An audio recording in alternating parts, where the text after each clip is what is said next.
up, y'all? Kofi Kingston here, and I would love to have a drink with Wrestling on the Rocks, depending on what that drink is, preferably non-alcoholic, you know? How's it going, Healthy Warrior Game? Soda. I would love to have a drink with Wrestling on the Rocks. Maple syrup. Fella. I would never have a drink with Wrestling on the Rocks.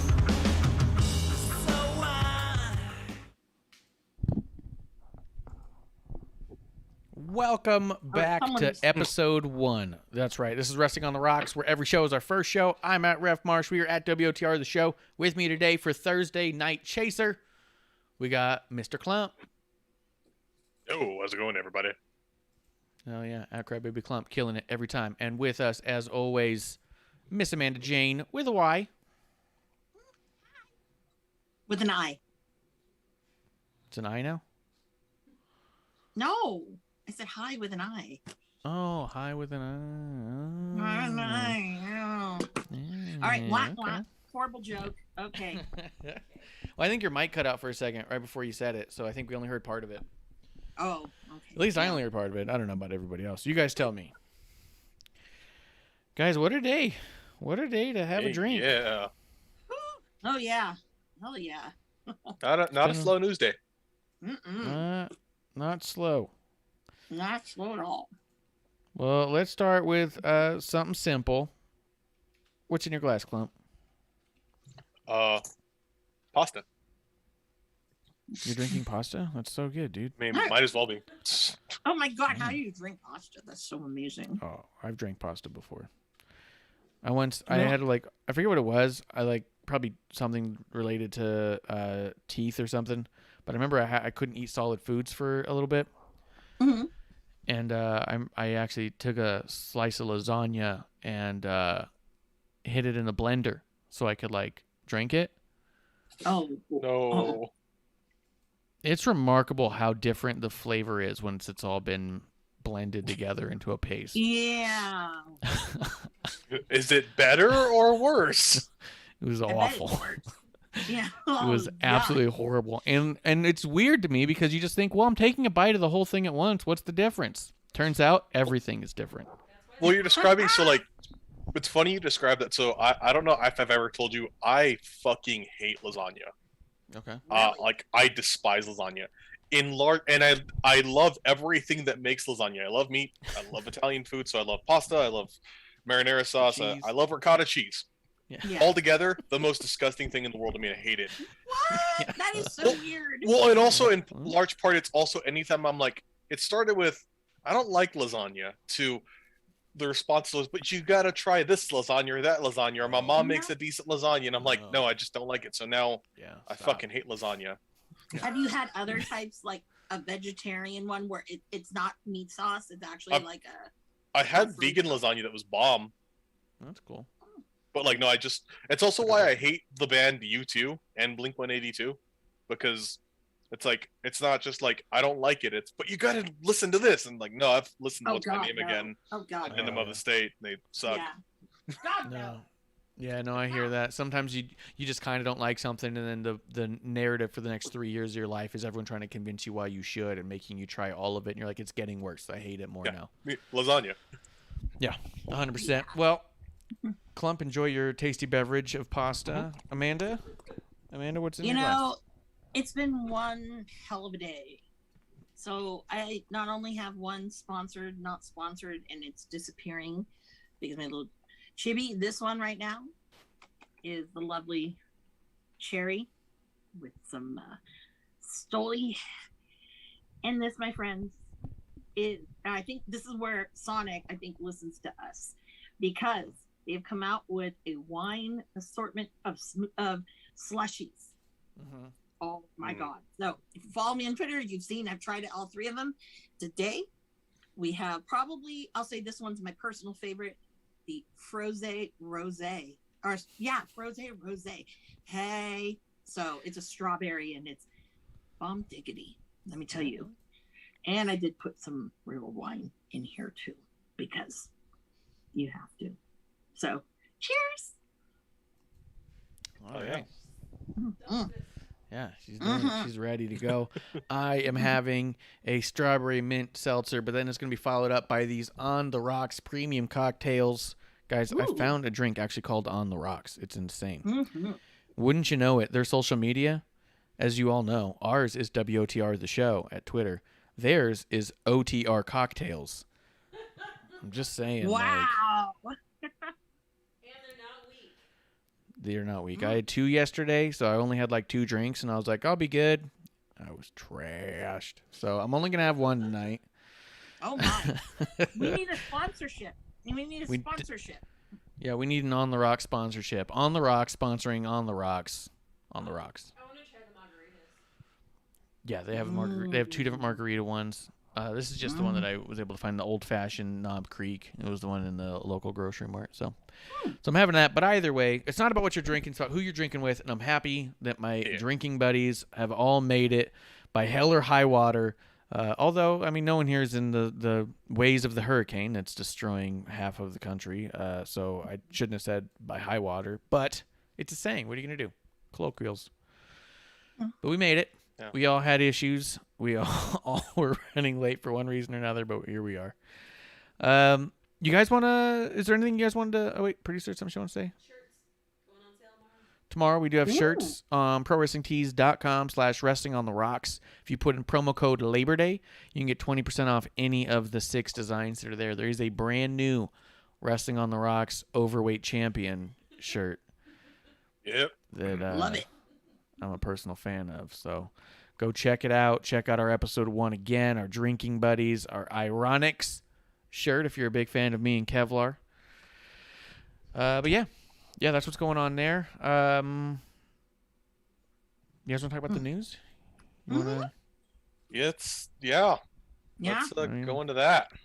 There's some crazy stuff going on. So last night while we were live on the air, me and Kevlar, for our Wednesday night breakdown of Raw and SmackDown, I saw a few messages come through and I went, And I kind of like stumbled in my word like mid-sentence, and I was just kind of like blank for a second. And so it was like I felt obligated to say what was happening. And I'd come across a message about Daffney and that something was going on her live IG, and people were saying like, tune in, get help, someone start calling. And there was a lot of stuff happening.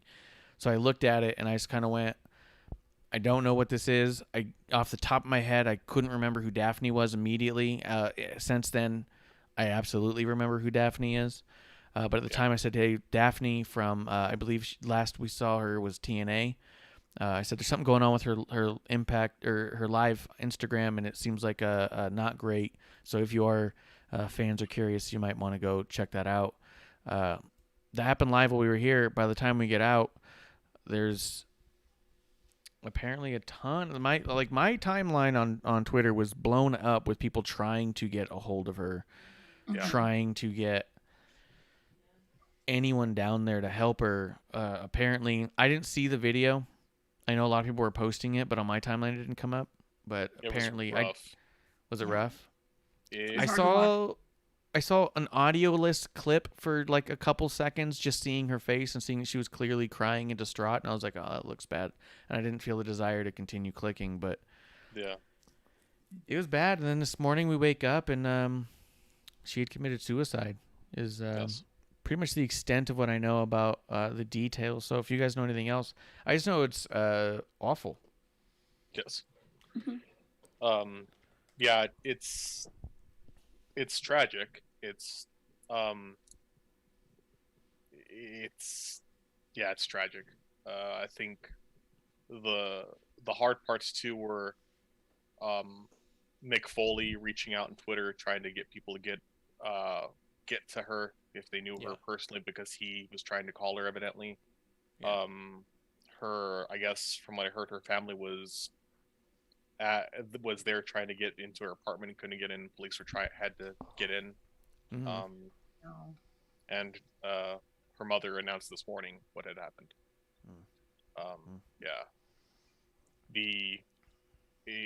From what I saw of it too, and she was distraught. She was talking about struggles that she was having with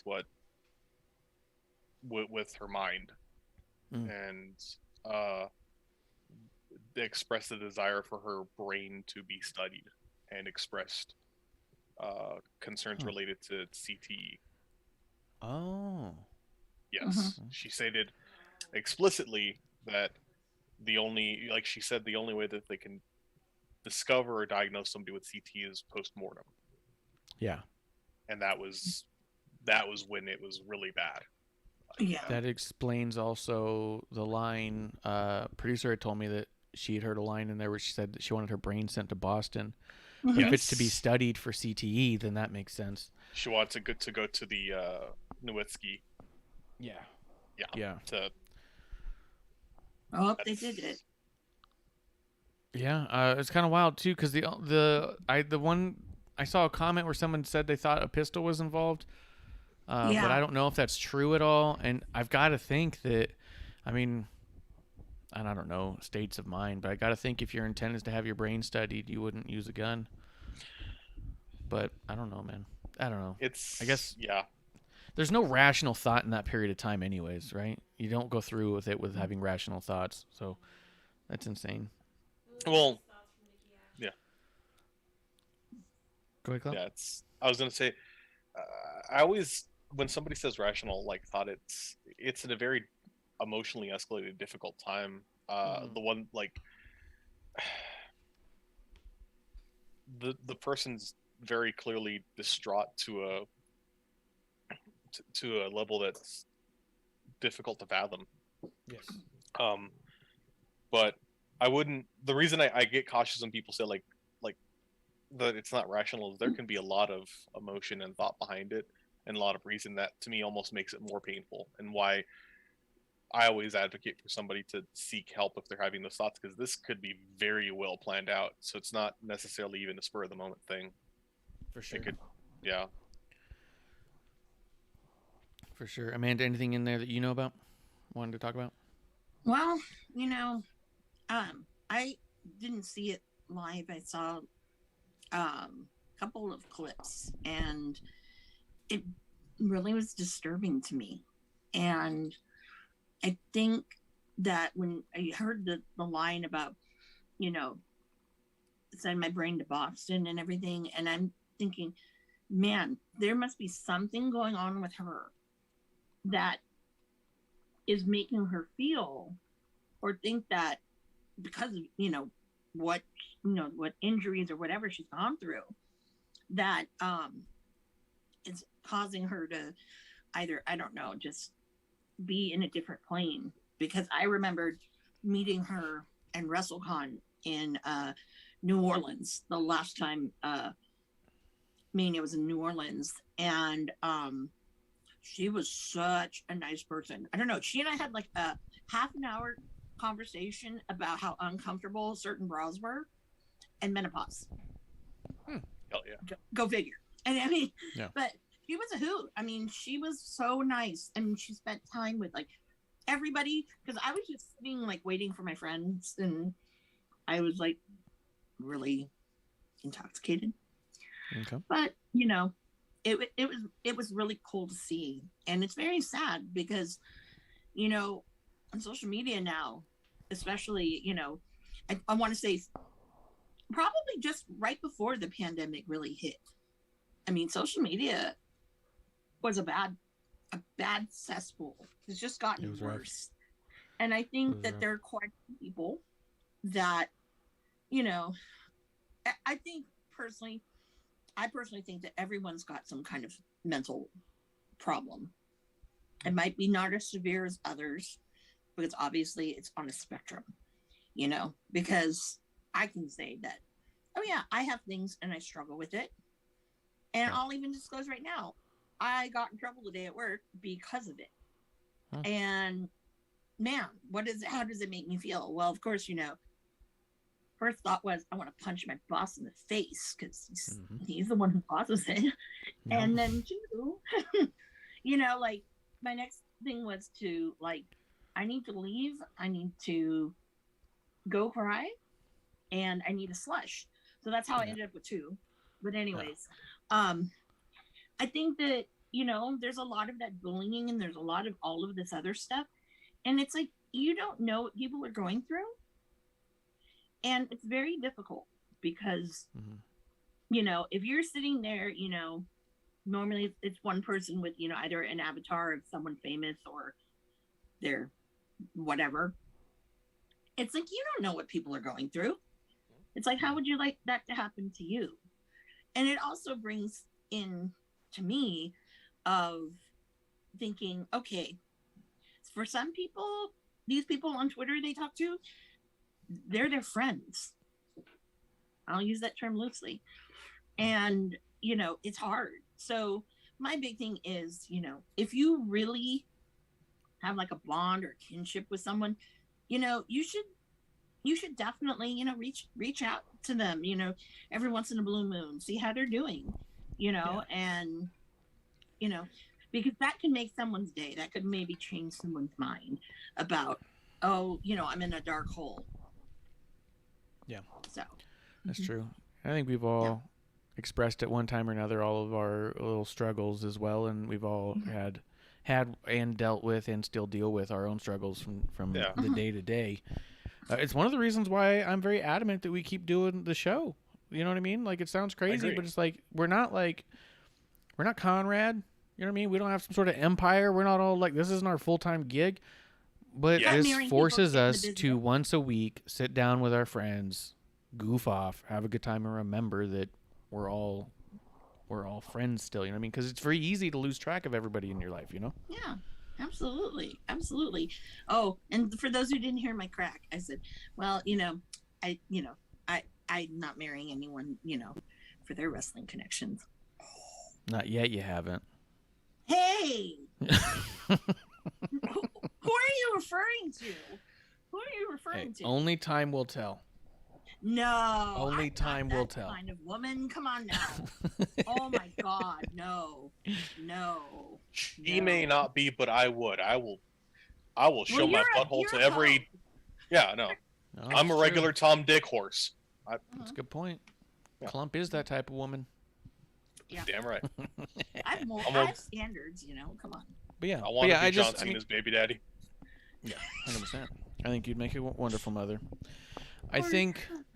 Yeah, I mean, I like to make sure we do the show just for the camaraderie of it, the friendship of it. I mean, that's what we're doing here. Like, we talk about the dive bar, the IWC, and your drinking buddies, but we mean it. We want to. I think all three of us here have mentioned at different times, maybe even off air, of this being a particularly rough day and being excited to be here to just have a couple hours and have some drinks with friends, even the non-alcoholic drinks. Like I said, Klump's never drinking, but he's always drinking with us. Grim Reaper coming through. Coffee. Yeah, coffee, pasta, whatever he's got. Grim Reaper saying hello and cheers to everyone, and R.I.P. Daffney. Cheers to Grim Reaper. But yeah, I don't know if it's relevant. It sounds like not, but part of the narrative I saw going around a little bit was, again, about like negativity on Twitter and cyberbullying, and Hannah came back up in conversation. This wasn't, or do we just not know if it was related at all to that kind of scenario? Not from any. We don't. I don't think we know, but there doesn't seem to be that connection moment. The reason I would say I feel more confident saying no is this seemed very deliberate with a very specific focus. Yeah. Regarding CTE. Yeah. It's no less tragic, but for sure. We didn't see it, and I feel like we'd hear more about that, and everything I'm hearing about, looking up people who were close to Daffney is nothing but praise and sweetness. Oh yeah. The amount of inspiration. Nikki ASH online, she had a whole string of messages about it. She did a whole thread about Daffney, and even mentioned that her look and sanity with the jeans and halter top that was like patchy and ripped was 100% based off of Daffney. Which I thought was cool. But a lot of the people who, someone else was saying that their crazy character was based off of Daffney too, and I can't remember who it was. But there's a few of them I saw where they just said what an inspiration she was, and you can, as soon as they said it, I went, that actually makes sense. She's saying how she taught her how to not lose her voice when she screamed. Oh, really? Yeah. Taught her how to scream? My brother had a CD growing up called The Zen of Screaming, and it was all about how to not throw your voice and get those like deep, rich, scratchy screams you'd get from like Linkin Park and stuff. And it was a fascinating CD. he listened to and he got really good at it. I never followed the instructions, but that's cool that there's a possibility that was utilized, or at least those techniques. Nice. But yeah, just like you said, outpouring of love, everyone showing their pictures and talking about the inspiration.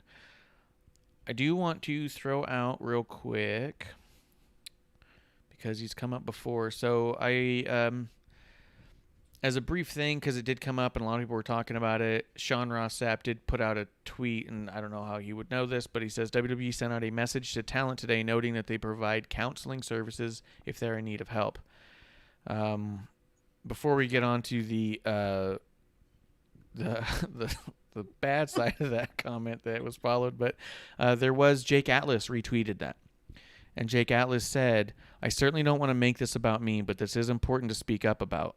WWE paid for 6 months of my therapy and quite literally saved my life. Not everything is what it seems. People who are truly suffering from mental illness learn how to hide it well. Reach out." And I just thought that was awesome that he took the second to even mention that, because he didn't have to. It's nobody's fucking business. Nope. But like, there is that narrative out there that to WWE, this great company, everyone's just a pawn or a toy, and they don't care about anybody or their well-being, and they're stretching them all thin. And like, there's this constant evil Vince and WWE Empire narrative is such a blanketed belief by so many people. So I really enjoy when you hear stories like this, or a lot of the other ones about Vince and the company taking care of other people in other bad situations. But I just thought it was really cool to hear that. Yeah, no, I agree. I think that's awesome. And I mean, if you look back, there's a lot of stories of them paying for people's therapy or rehab well after they have not been with them, and regardless of where they were. I know Zach Gowen, he expressed that he had support from WWE, and he was on for a year. Yeah. Mm-hmm. It was a pretty minor angle, and the majority of his career's success has been in ROH and in the indies. Mm-hmm. They've done a lot, and I kind of want to jump into, like, real quick, like a sidebar to this that I feel like is important. Go ahead. Is it's funny we hear so much about like how dark and evil and like uncaring WWE is, but I don't think that really, and it maybe shows the bitterness to the machine, the size of it, or the not being able to maybe accept that they couldn't be this, or they weren't in a position they wanted to be, because a lot of those people, by the same token, also talk about what the company's done for them as people, or Vince specifically. Even CM Punk said that he had a pretty damn good relationship with Vince. A lot of people, when they've gone to AEW, they might talk about their frustrations with their career, but they express the positivity they have toward Vince or toward people in higher positions, So I think maybe the culture and idea of it being different is more fan created. I don't know. Or it's toward the machine. Yeah. And then exploited because it's a great story, Yeah. I mean, Vince is probably still the biggest heel in all of wrestling. Yeah, Vince the character. But I don't think Vince the person. Vince the person is probably maybe, like, he's weird. I'm positive he's weird. That's gotta be weird. You can't be, like, I'm not even saying based on stories. You can't be a billionaire in this industry who's gone this far and had this much determination and not be fucking weird. Oh yeah, he's gotta be weird about stuff. But yeah, but either way, Khan's kind of weird too. So yeah, there's no way Tony Khan's not weird. Yeah. So yeah, I just thought that was cool, and I thought you might like to hear that, Amanda. I know you're a big fan of Jake Atlas. You've stated many a time. With Jake, he's such an awesome person, and I'm very sad that they let him go. But because he actually, not just as an LGBTQ advocate, but he's a real person who, is, struggles just like everyone else does. And he's totally, he's totally real and such a good person to talk to. And when I saw that, I was like, wow, we all suffer from things, and it's like, why hide from it, there's some people that I know that suffer in the industry, and they'll never say anything because, you know, they don't want people to think of them in a negative light because they are going through something or whatever. That's a big burden to carry, you know.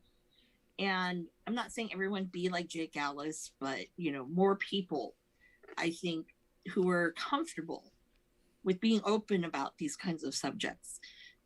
That's what the world needs. Yeah. So, yeah, I mean, yeah. And also, I really can't wait to watch him wrestle Effie this weekend. GCW. Oh, yeah. That should be good. The big gay brunch, I believe. Yeah, that should be good. Definitely should be. The other thing, I mean, was there anything else you guys want to say about Daffney? I guess I don't, I mean, I can't be alone, but I don't understand enough about CTE. Like, a lot of this doesn't make sense to me, and maybe just won't. But it's just, I wonder what it was that she's going through to be like, okay, well, now it's time to have my brain studied. Like, So, you know what I mean? It could be chronic headaches. There's a lot of things that can present as Yeah. can be chronic headaches, migraines, which sound relatively minor, but consider in and of itself how the persistence of pain can be Yeah. For sure. Beyond that, a lot of people who really struggle with it, memory loss. Oh. Yeah. And consistent.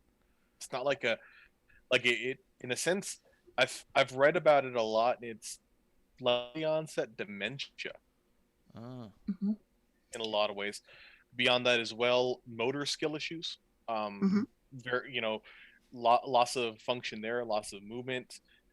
There's a lot to it. Like when you see, I might argue, like when you hear about how Jimmy Snuka was toward the end. Yeah. I don't so much think of that as I may be based here, but I would argue that a large part of that could be CTE. Yeah. Yeah, because the amount of bumps, it's concussions, even one concussion can have very catastrophic effects that are very long term. I can kind of say from, the one time I got really my bell rung when I was a kid, I would have like hearing like buzzing randomly for like months after. Like it was almost like a siren, and it was like the way to describe it, and that was months after being hit. Yeah. And having that happen over and over again, loss of equilibrium, there's a lot of different components, and I could very easily see that if it's inescapable, if it's consistent, that can create That could drive someone. There's only one way out. I could see that becoming an option, and that's not that it's the right option, but I can see that happening. Yeah, you can see that it's just an excruciating existence at a certain point. Well, exactly. Yeah, I mean, go ahead. There's a lot of wrestlers nowadays who kind of adapt, mostly the flippy shit guys, who are adapting into other styles because you see a lot of trauma that they land on their head or parts of their neck and things like that or whatnot. Like Sammy Guevara always jokes about, he's a great example. He always jokes about, oh, look at my head, the back of my head, and he has all these scars and bumps. And he was like, every time, I take one of these to the head, it's just, one step closer, to CTE. Excuse me. Yeah. So that's scary. Like if you're saying things like that, it's like, damn, he's a young guy. So that's pretty scary because I think for me, when I first heard about CTE was all football players and how that affected them.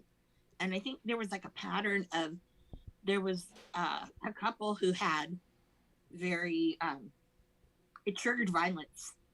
Aaron Hernandez. Yep, that's one of them. Yeah.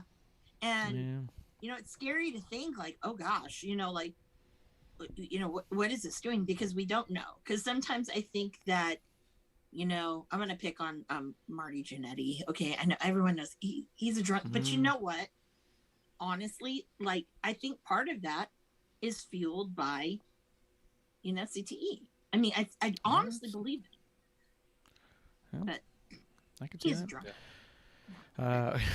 There's a lot going on with Mark Cianetti. Let's see.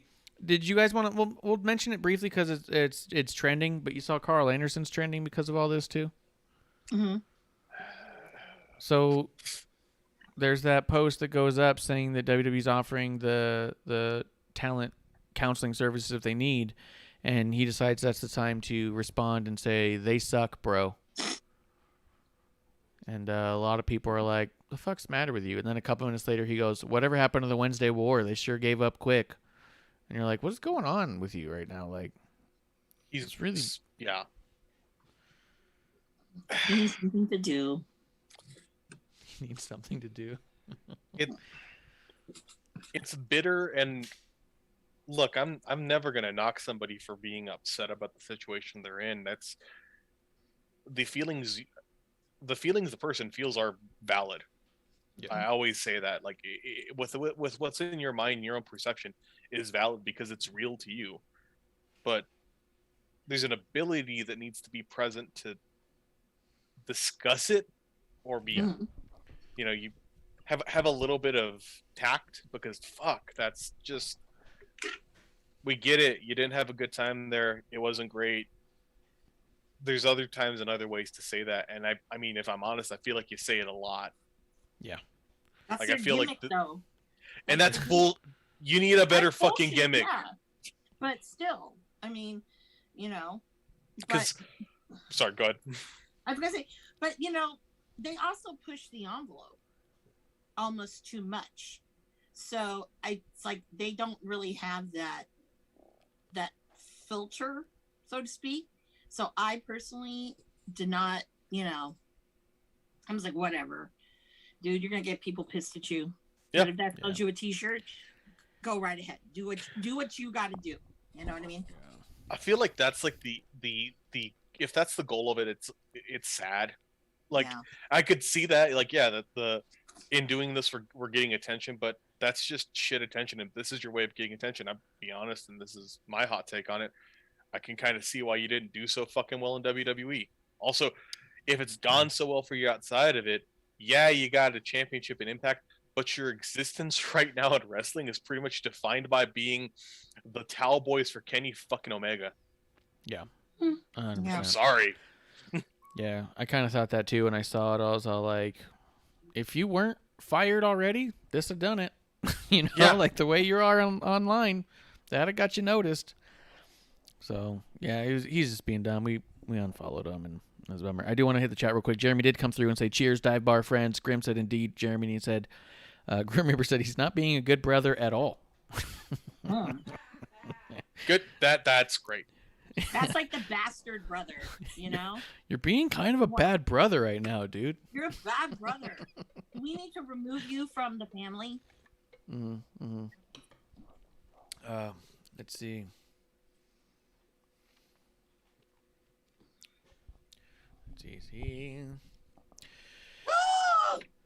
You son of a bitch. What? Motherfucker. I'm sorry. What happened? I guess I'm going on a cruise. So. Was it Jericho's cruise? Yeah. That sucks. Sucks big time. That's real shitty. I'm sorry. Yeah, Oh, sorry well, about yeah. that. I mean, all my favorites but one are going to not be on the boat. I mean, if you really don't want to do it, I'm sure Marsh or I would be happy to cover for you. We get it. No, Klump can do it. Klump will knock it out. I'll fucking Klump do it likes live boats. from the boat. Yeah. I'll do it live from the boat.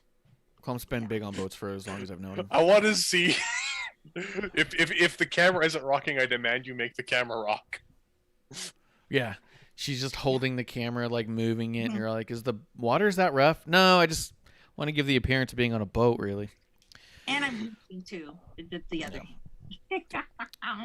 Was there anything else you guys want to say about the Daffney situation or anything involving any of that? No. Yeah, I'm good for now. Good. Yep, we went through that.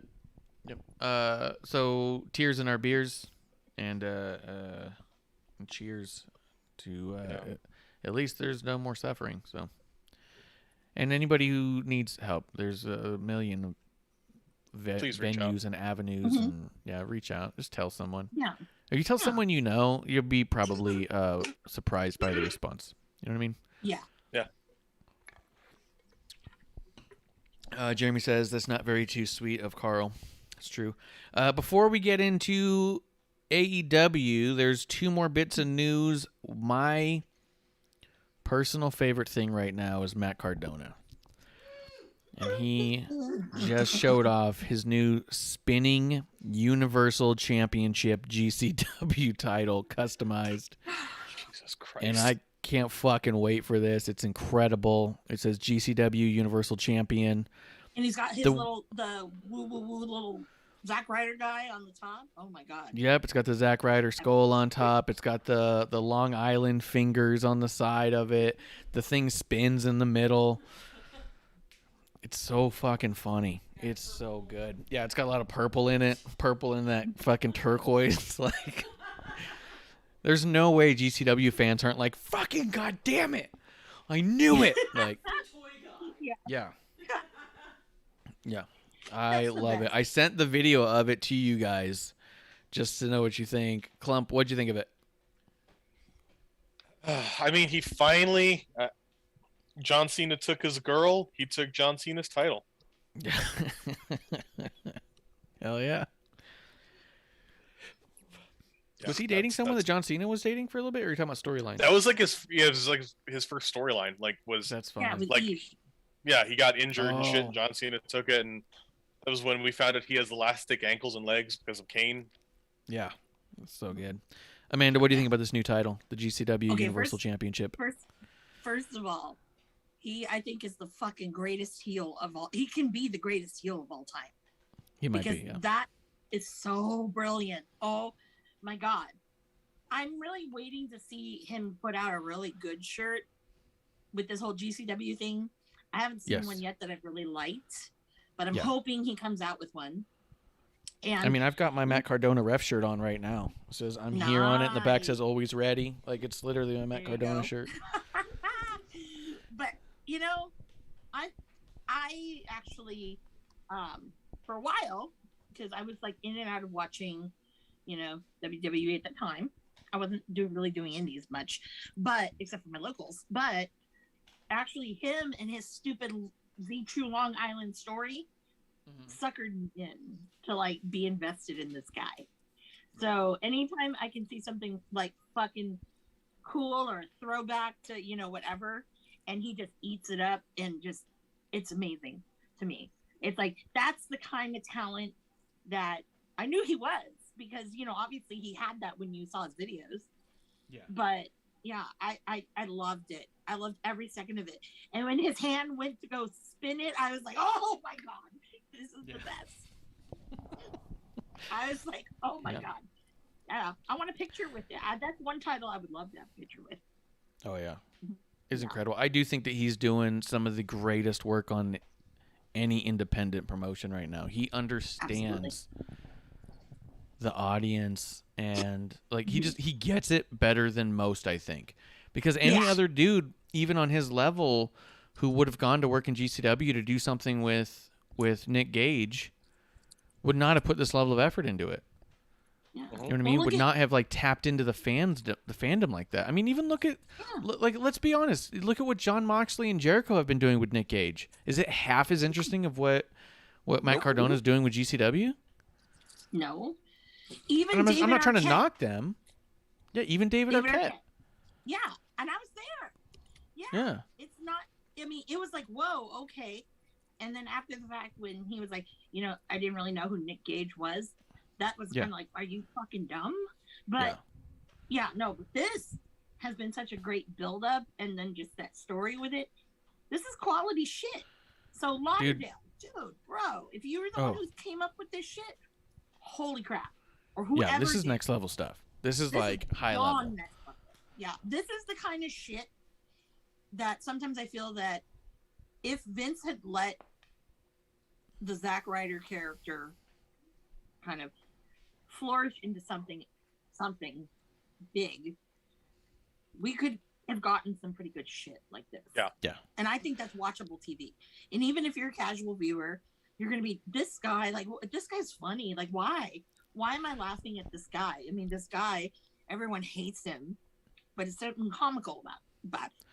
So, I'll be honest, yeah. I don't know if what he's doing now would work in WWE so much. I honestly think that him working in WWE for so long has allowed his mind to be this creative and this high level to where when he is no longer with them, he's putting out stuff that wouldn't even work on WWE but works in such a high level outside of it. Like, to me, the Cardona of GCW has in short amount of time become Matt Cardona is easily in my top 5 favorite human beings who are in the wrestling business right now.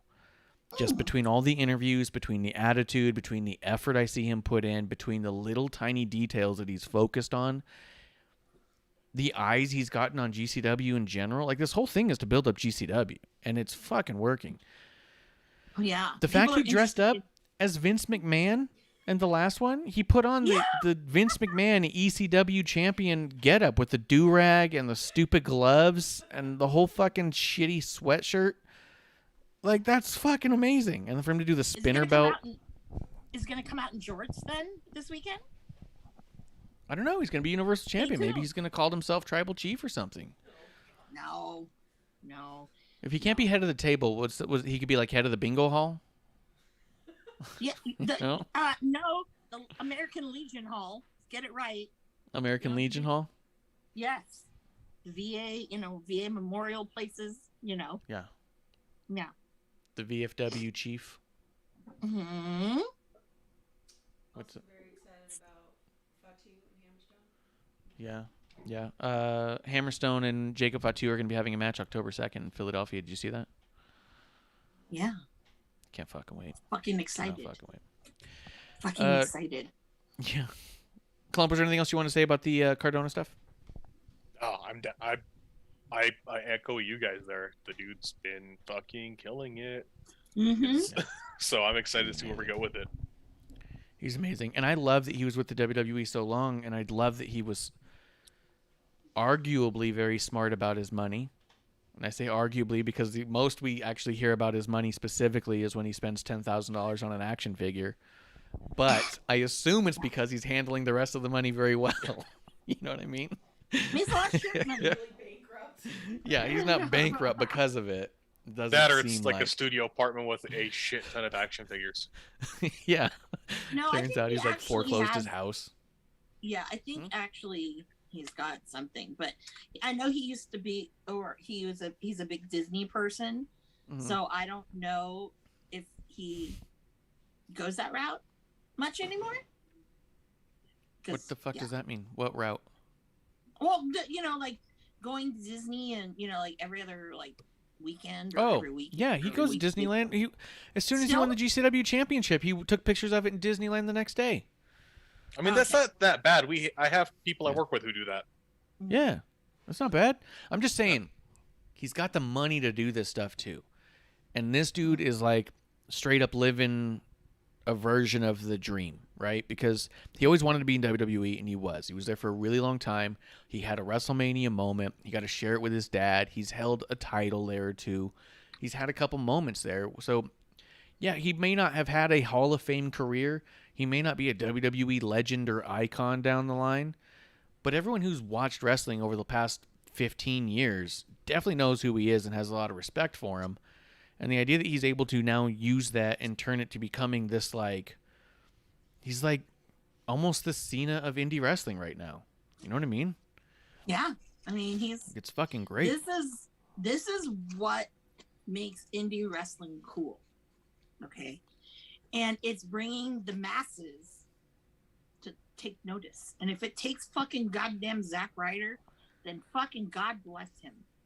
And that's a great point, is that, like, this is the best part of indie wrestling. It's when somebody is invested back in it. They're not trying to make their money through it, right? Because a lot of people in the indie scene are just trying to make their money and get to the next thing, and they're just trying to hustle it. Cardona has the money. He wants to do things he's invested in. And the way he's running with GCW right now, I'm halfway believing he owns the company at this point. Like, fuck. You know what I mean? Like, he's putting it all out there for GCW. Like, he's throwing money in there. Brett Lauderdale. Yeah. Yeah. Do you even own it anymore, Lauderdale? But I don't know. I'm just impressed. I love it. And that's what I meant. Like, not to it wasn't meant to shit on like Moxley or Jericho, but they just wanted to be in and around it. They didn't want to be actually influencing it. You know what I mean? It's true.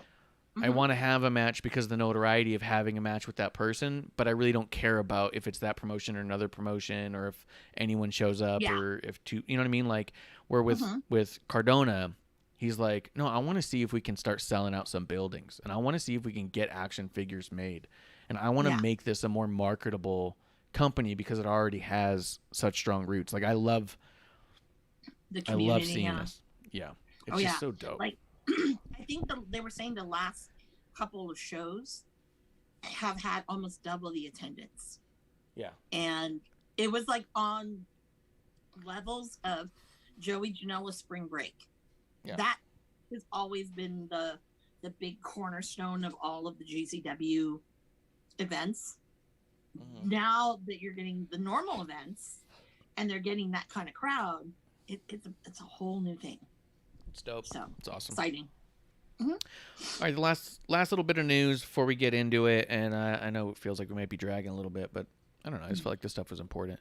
The other thing was that there are reports going around, rumors and rumblings, and as we all know, the dirt sheets are never wrong. So what we know with certainty, without a shadow of a doubt, because there's no way anybody can ever be wrong in the wrestling journalism world, Vince McMahon and Bruce Pritchard are reportedly going to start producing NXT moving forward. It'll no longer be Triple H and HBK. It's going to be Bruce and Vince. That's the thought there. I had a few thoughts on this. I talked about it a little bit yesterday. I'll give a quick rundown and ask what you think in the Cliff Notes version. To me, it doesn't sound all that terrible face value, because if you have Vince and Bruce with their hands in the pot early on, maybe we'll see a lot less changes when people get to the main roster because they'll already be bought in on people earlier. Yeah. Maybe we won't see repackaging when you get to the main roster. Maybe we won't see a bunch of weird shit that just only works in NXT but can't work on the main TV. You know what I mean? Like, maybe we'll see a better transition from developmental to actual network TV. So in that regard, I'm like, could be interesting. I personally would like to see, just because, hey, it's busy to run a bunch of shows, right? How neat would it be if the experiment became, what if Vince and Bruce took over NXT and held on to SmackDown but gave Raw over to Triple H and HBK and said, you guys make something of this? Like, that would be interesting. There's obviously nothing there that supports that, but it's what I thought. But that's kind of my basic breakdown of it, because also the secondary note on that was that NXT as we know it has not been a success by any metric. Just because you're a big fan or we're big fans or we really enjoy this match or that or we love takeovers doesn't mean that it's actually a success. Like, it gets low viewership. Most people don't talk about it. It rarely trends.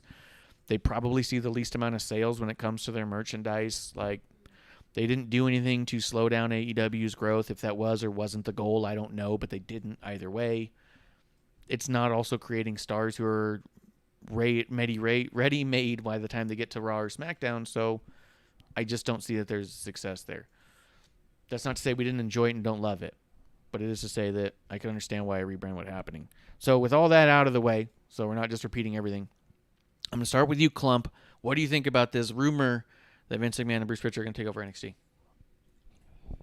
To me, the first thing I thought of, honestly, was I think you're crazy to not think that they've been involved. For sure. Like, to an extent, it might be hands off, but it's Vince's company. From what we know, Vince is the audience of one. He's involved in everything. Yep. At the end of the day, if he wasn't, we wouldn't be hiring people. Yep. For Bruce, that if it's true is more of a surprise, but then again, he's also so aware of the WWE style that Vince wants to have, it makes sense. True. We're also not hearing that we're losing, Triple H and HBK. And Yeah, so who knows where it's going to go. I do agree with you. It might lead to some ease in how we're moving people in, more production decisions. And yeah, NXT has not been a success. It's been a wild success to wrestling fans. But Yes.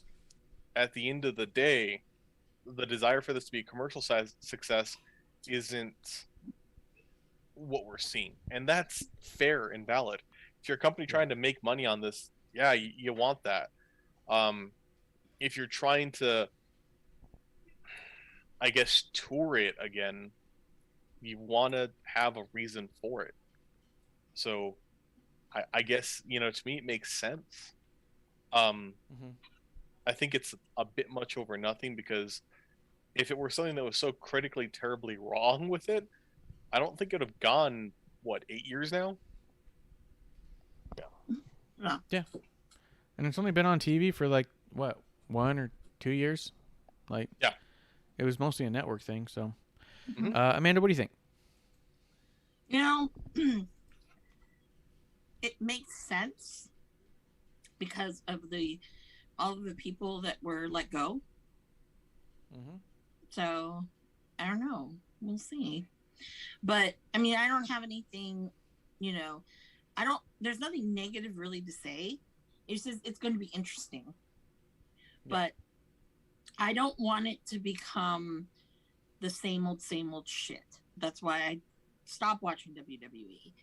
Why I like NXT is because it's something that's different. Yes, it's their product, but it's like, imagine, what can you do? You've got great talent and great people that have been with the company forever. Yeah. And you're working with them. So, yeah, I'm just, I'm curious to see. And if it's same old, guess what? I'm probably not going to watch that. So. Yeah, we're going to have to see what it turns into, what it becomes. Do you think, because I speculated this, because why not speculate? That's what us journalists do. We wildly speculate and pretend we know what we're doing. I think that it's curious timing. Do you think that there's any possibility that this huge shift and change we're seeing in NXT is happening at the exact same time of all the negotiations with Adam Cole's contract? Because I feel like those could have nothing to do with each other or everything to do with each other. Because the other thing we're hearing is that NXT is potentially no longer going to be looking towards the indie market for talent for a while, not as their main source at least. Because they raped it. And how did that fare them, is what I'm saying. It didn't do them any good. No, it didn't. And then you have AEW, who, I don't want to say picks up the trash, but sometimes it feels like that. But, it's hard out there because there are some good people that are out there that I don't know if WWE would sign them. Yeah. And even if they were still doing the indie centric kind of thing and let's get all these indie people, yeah, they'd be in a heartbeat. That's why you saw someone like Alex Zane go over, Trey Baxter, and all these people.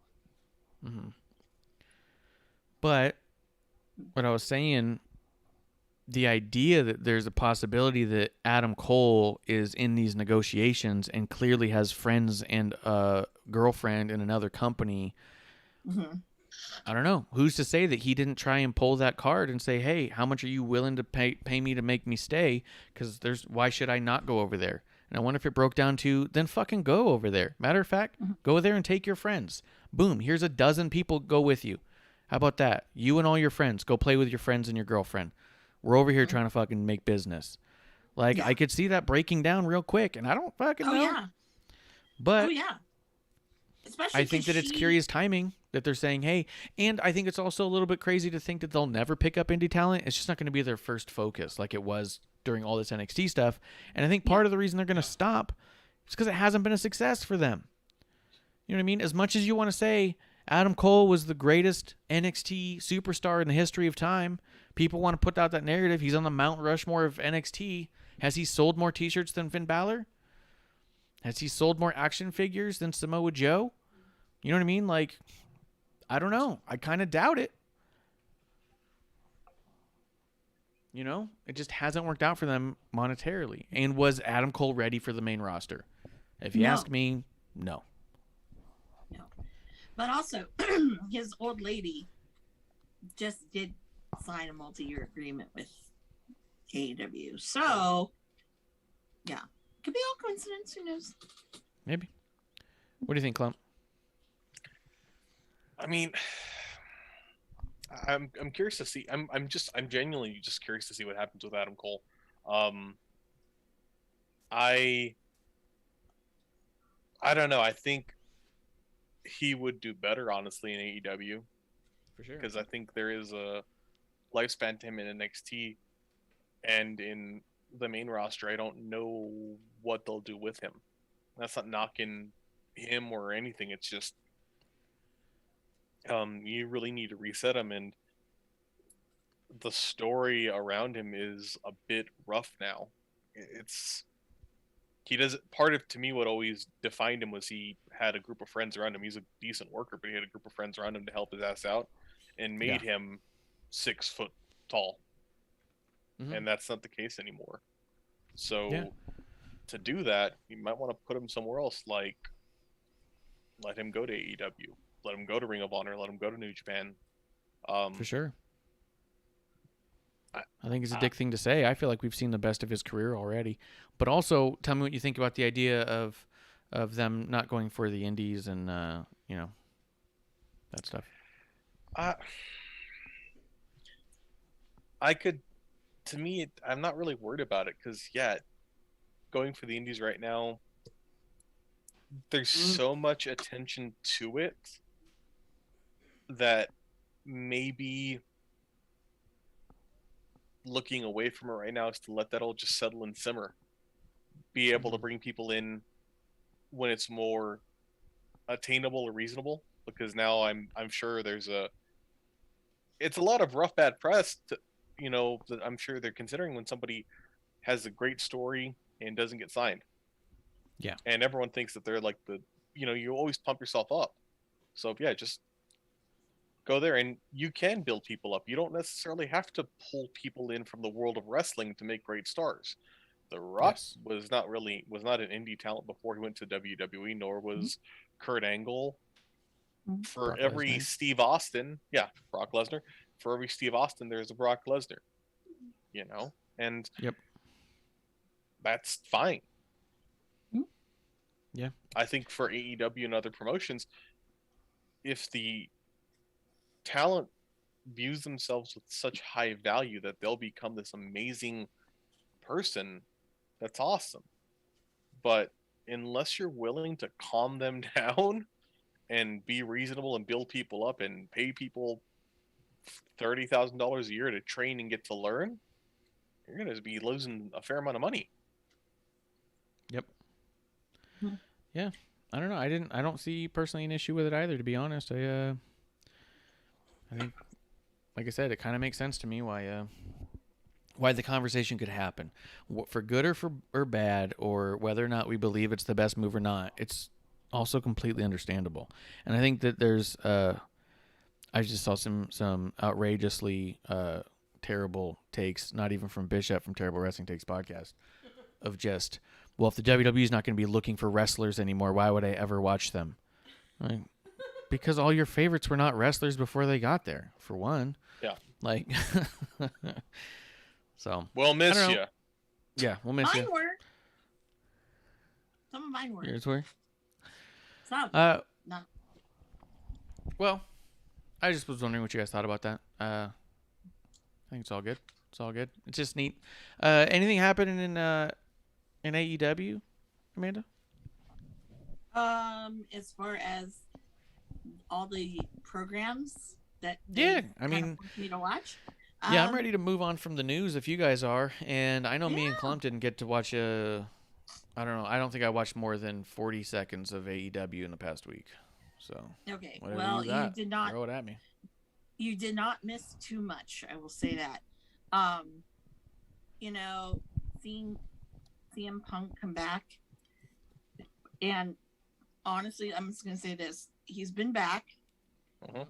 He's hitting Midwest things, okay, where he's beloved.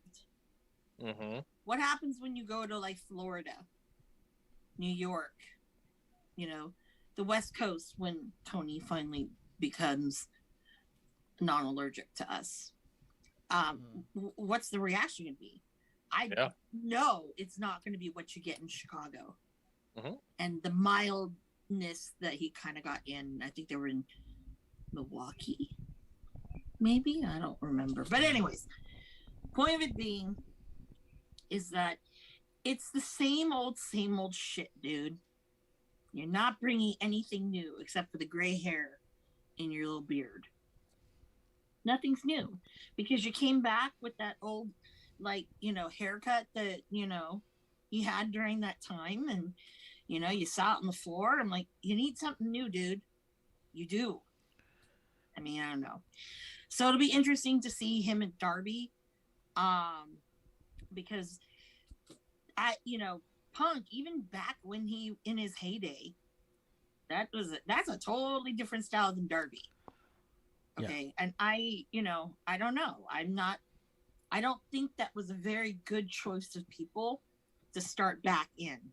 I really don't. There are others that could have been a lot better, but that's not the one. Did we talk about it yet or not? No. We did talk about it, right? Because he's been back over a week now, right? We talked a little bit about, but not like crazy amount. Yeah, not a crazy amount. We're just like, oh, he's back. But, that's their focus now, is they're getting really punk-centric, and it's funny to me. It's just, that, what's the reception going to be like somewhere else?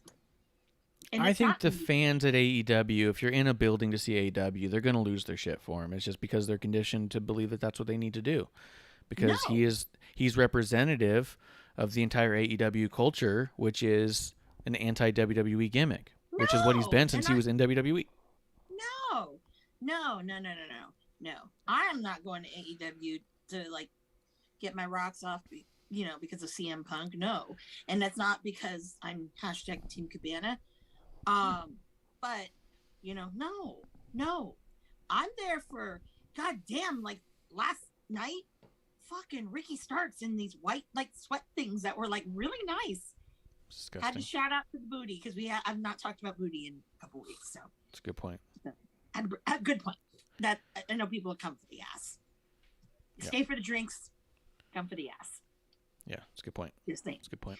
That's a quote. You can quote me. But no. I mean, there are a fair amount of people that are those people who are, boo, WWE, yay AEW, you guys are amazing. Then there's some people who just don't know, and they're there, because oh my gosh, that's Punk, or oh my god, that's Rusev. I do think that they're really going out of their way to milk the Chicago reaction for Punk, and I do think that he's not going to get the same reaction everywhere, but he's going to get a big reaction. I think it's also funny the ratings haven't really seen a shift with or without him. Nope. Now, here's the other thing too. In Chicago, in the front area, hard cam, that's all the Pro Wrestling Tees people on around the ring.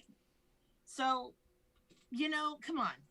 Are you kidding me? It's like you can't tell me that, those aren't, because of course, Ryan Bargan made a shitload of money, off of them, and if they didn't have them, where the fuck would they be? They would not be a t-shirt company that has wrestling, So I don't know, but again, it's Chicago.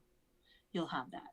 What would be perfect in Chicago would have been him versus Cabana at All Out, and that would have been epic, and that probably would have been your match of the night, because it's kind of slightly personal, and it's all about Chicago, because that's where I think All Out is interesting, because I went to All In, and I don't know, I just was kind of you can't recreate that magic that was there that night. You just can't. And I don't know. I'm a sucker. it's very nostalgic. Like I'll watch it again, and to me, I get the same feels like as I was there. You know, you can't get those kinds of feelings. You know, it's probably like how I would envision someone who's gone to Wrestle Kingdom feels like when they go to the Tokyo Dome. You know, I mean, obviously the Tokyo Dome fits a hell of a lot more people than the old Sears Center or whatever. But yeah, I mean, you know, so it's very interesting to see. The chat, as Grim Reaper says, I believe NXT will be fine. I believe in it. I still love it, and I'll give it a chance. I mean, I agree with that, too. I'm going to watch it and see how it goes. And if it becomes something that's terrible, then I won't watch it. If it becomes better... I mean, that's the other thing, too. As a quick side note, they said they're going to be going back to their direction they had previous to the big indie push, and I actually enjoyed NXT more back then. And I do think you'd still get guys like LA Knight and Cameron Grimes and all that. Even though they were on the indies, they were big on the indies, you know, like it works. But Jeremy does say it's obvious how much AEW wants Punk to feel special just by how much they mentioned him during the night. He goes, I swear they mentioned Punk at least 63 times the entire night. And I get the point. I get that feeling too. That drinking game when they mention Punk and he's not on screen. Mm-hmm. Yeah, they do want to become the CM Punk promotion. They're like, we're the promotion that has CM Punk. We're the promotion that brought back CM Punk. CM Punk is wrestling because of us. They don't want to. I mean, and that whole thing is a WWE gimmick. Like, I don't know. I'm just not impressed by it. I'm not drawn to it. I don't need it. I mean, I saw the GTS he did on Everrise, and I was like, that looked okay. shitty. Mm-hmm. Yeah, it did. Like, he was punching one of the Everrise dudes in the corner on. He was on the second rope. Mm-hmm. Oh, that was shitty. I was like, whoa, dude. Well, and like, Go ahead, Colin. when you guys say like, sorry, go ahead.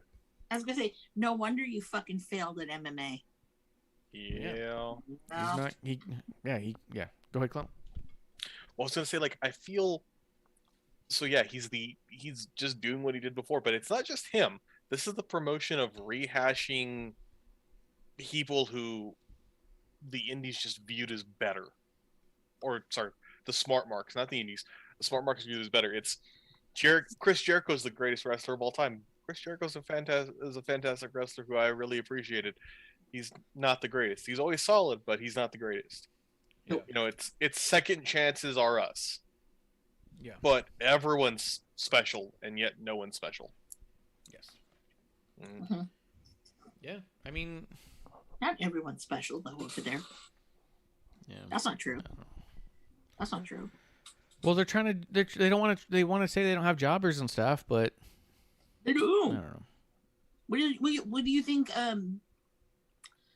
Fuego del Sol is Fuego. I love him, but you know what? Oh yeah, no. To me, they're all jobbers. Yes, but everyone's a jobber. No one is. That's right. That's what I mean. Like the idea is that, like, I mean, because we see it all the time. If there's going to be a match on Dynamite, it's going to be a crazy competitive match between the two people, regardless of who those two people are. It's going to go 25 minutes. It's going to be a huge struggle, and the person's going to barely get the win with their finish. It's going to be a clean finish in the middle. There's going to be probably some shit cannery on the outside. The ref's going to be distracted by nothing. They're going to be watching a butterfly. There's going to do some sort of disqualifying offense right in front of the ref's face. They're going to say that it's ref's discretion, and then you get on to the next match. When you go out of your way to not have a DQ when there should be, it undermines it. But when you also go out of your way to make sure that your world champion never has a squash, never looks definitively stronger than the other guy, even your TNT champ. I mean, that was my problem with Cody's run. He fucking barely beat a bunch of indie nobodies for a year. It's all like, fuck, man. Like, you're bad at this. Hey. What? I take that personally. You should. Mm-hmm. It's your friends. You could barely. Yeah. I know. I'm just giving you shit. Yeah. I'm just giving you shit. Jeremy says, not to mention Punk whipped his first GTS back on Daniel Garcia. Looked like he was nowhere close to hitting anywhere close to Garcia's head. I don't think he looked good doing anything in there. But at the same time, I'm not their target. So, but is there anything going on in AEW? Because here's the other thing I'm not seeing. I'm not seeing a lot of chatter about AEW in general anymore. I'm just seeing chatter about Punk, and even that has really slowed down for me. So is there something going on in AEW that's good this past week? Well, Will Hobbs and Brian Cage, I thought, had a very excellent match. Because this is the first time you saw, like, Hobbs kind of weak sauce, which we haven't seen in a long time. And, of course, we got the win because, that's how we roll. But that was a pretty good match. So if you want to go back and watch it, yeah. And I'll agree with you about the Ricky thing because it is true. No one really knew who the fuck he was. That's what bothers me about the whole thing. It's like, nah, y'all don't even know. You didn't know. You didn't know then. Yeah. But you know now. Is it important? Yeah, but he's getting. I want to say I think he's still not doing well with the neck, but yeah, he won't say. And also, the issue being that because Cody had difficult matches against everyone, no one came out looking better. Remember how they talked about that Sonny Kiss match with Cody was supposed to be a star-making match? Sonny Kiss is a star now. We haven't fucking seen Sonny Kiss since. And when everybody's having these long, drawn-out matches with Cody, then when a Ricky Starks or Eddie Kingston shows up and takes Cody to the limit, it's just another indie person who took Cody to the limit again.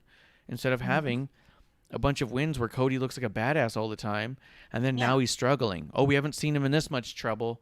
When was the last time we saw the champ in this peril? Every week is when. That's the last time. Last time he was in a match. It's all the time. And I feel like that's consistent outside of just Cody and the T-Team title. I feel like when I watch, 100% of the time, I'm going to get a crazy competitive match between two people or two teams that doesn't feel like it should be competitive half the time. Jeremy says, unless you call the Gun Club turning heel on Paul White. I don't know what he's talking about. That was dumb. That was dumb. Oh, yeah? But, yeah. I mean, if we're going into this path of things, no, thank you. I'm not a fan of that. But that's just me. So, yeah. Now, I think that they're really trying to push the women a little bit more. I don't know if that's working. Because it's still, I mean, you're putting Thunder Rosa against all these weak sauce women. So, of course, it's going to make her look good. But they did have a backstage segment where it was like her and Nyla and Jade Cargill. Now, I'm waiting to see her and Jade Cargill because then that tells me is like, okay, it's Jade Cargill legit? Or is she, she's just there because she's built and was an athlete. And that's Tony's version of how Vince used to get athletes instead of wrestlers. I don't know. Yeah. So. Well, yeah, all I saw was the Punk thing, so I don't know anything about what's happening. But I haven't seen anybody online talking about it either, to be honest. So. Wasn't that great? No. I mean, anything else between Rampage and Dynamite? No, but I will say that if we haven't talked about it, they are moving Dark to Universal Studios. Yeah. And it's going to be studio tapings, apparently. I don't know what that will mean, but who knows? Tony Khan, I want a theme park out of this bullshit. Someone's going to give me one. Damn right. Damn right. Yeah. And I'd like to have Matt Cardona spinning belts too. That'd be great. Good merch. But there's that. And apparently now, so if you do get to go to a Dynamite, they're going to tape Elevation before Dynamite. Okay. Yeah. So that's been, I think, the news with that. Because I'm pretty sure these guys are like, ugh, I don't want to go. And then Rampage, obviously that's live, but I don't understand why they just don't do Rampage, because that's only an hour, and then do something else with it. And then partner it up with, I don't know, Elevation, and then have Dynamite and Dark. because dark now has been slowly cutting down to an hour and a half. Same with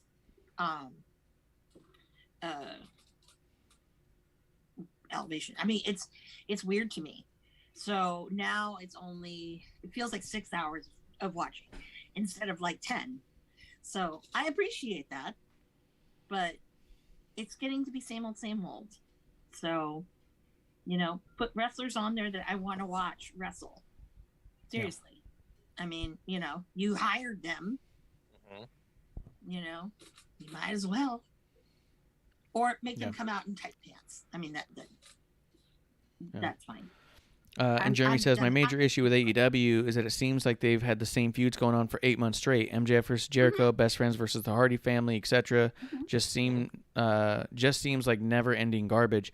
That's the thing, too, is that there's a downside to your, quote, long-term storytelling. Like, just because you've decided it's going to be a year-long program doesn't mean it's going to be good. And just because you don't have more than 2 or 3 matches with those people one-on-one doesn't mean it stops feeling repetitive. Like, I 100% think that it's crazy MJF and Jericho are still wrapped up in a storyline that has done no good for MJF by any means. No. At this point, everyone's waiting for it to just be over so MJF can do anything else.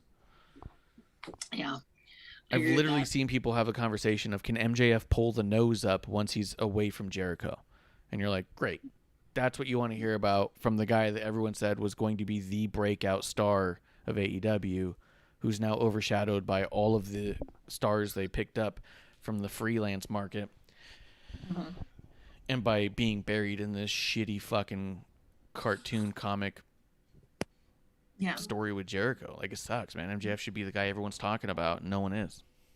Yeah. I think the only storyline that I think it's still working, and we're going to get the payoff of it pretty soon, I think, is the whole Team Taz one and how that imploded.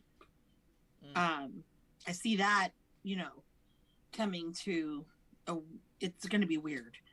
And I think that I can't wait for it, because that's literally the only storyline. Like, I could give 2 shits about Britt Baker and all her whatevers, I give 2 shits about that. I mean, Varsity Blondes are just there. Unfortunately. Yep. Yeah, they're just there. Hey, I actually like them together. No, I mean, like, they're just there. Unfortunately, they should. Yeah, be they're more. just there. Yeah, but wait a minute, didn't FTR wrestled Santana and Ortiz? That was a good match. That was pretty good. How did I forget that? See, it's shit like all this awful shit that makes you forget the good stuff. It blinds the rest. Yep. Yeah. And that's sad. That is sad.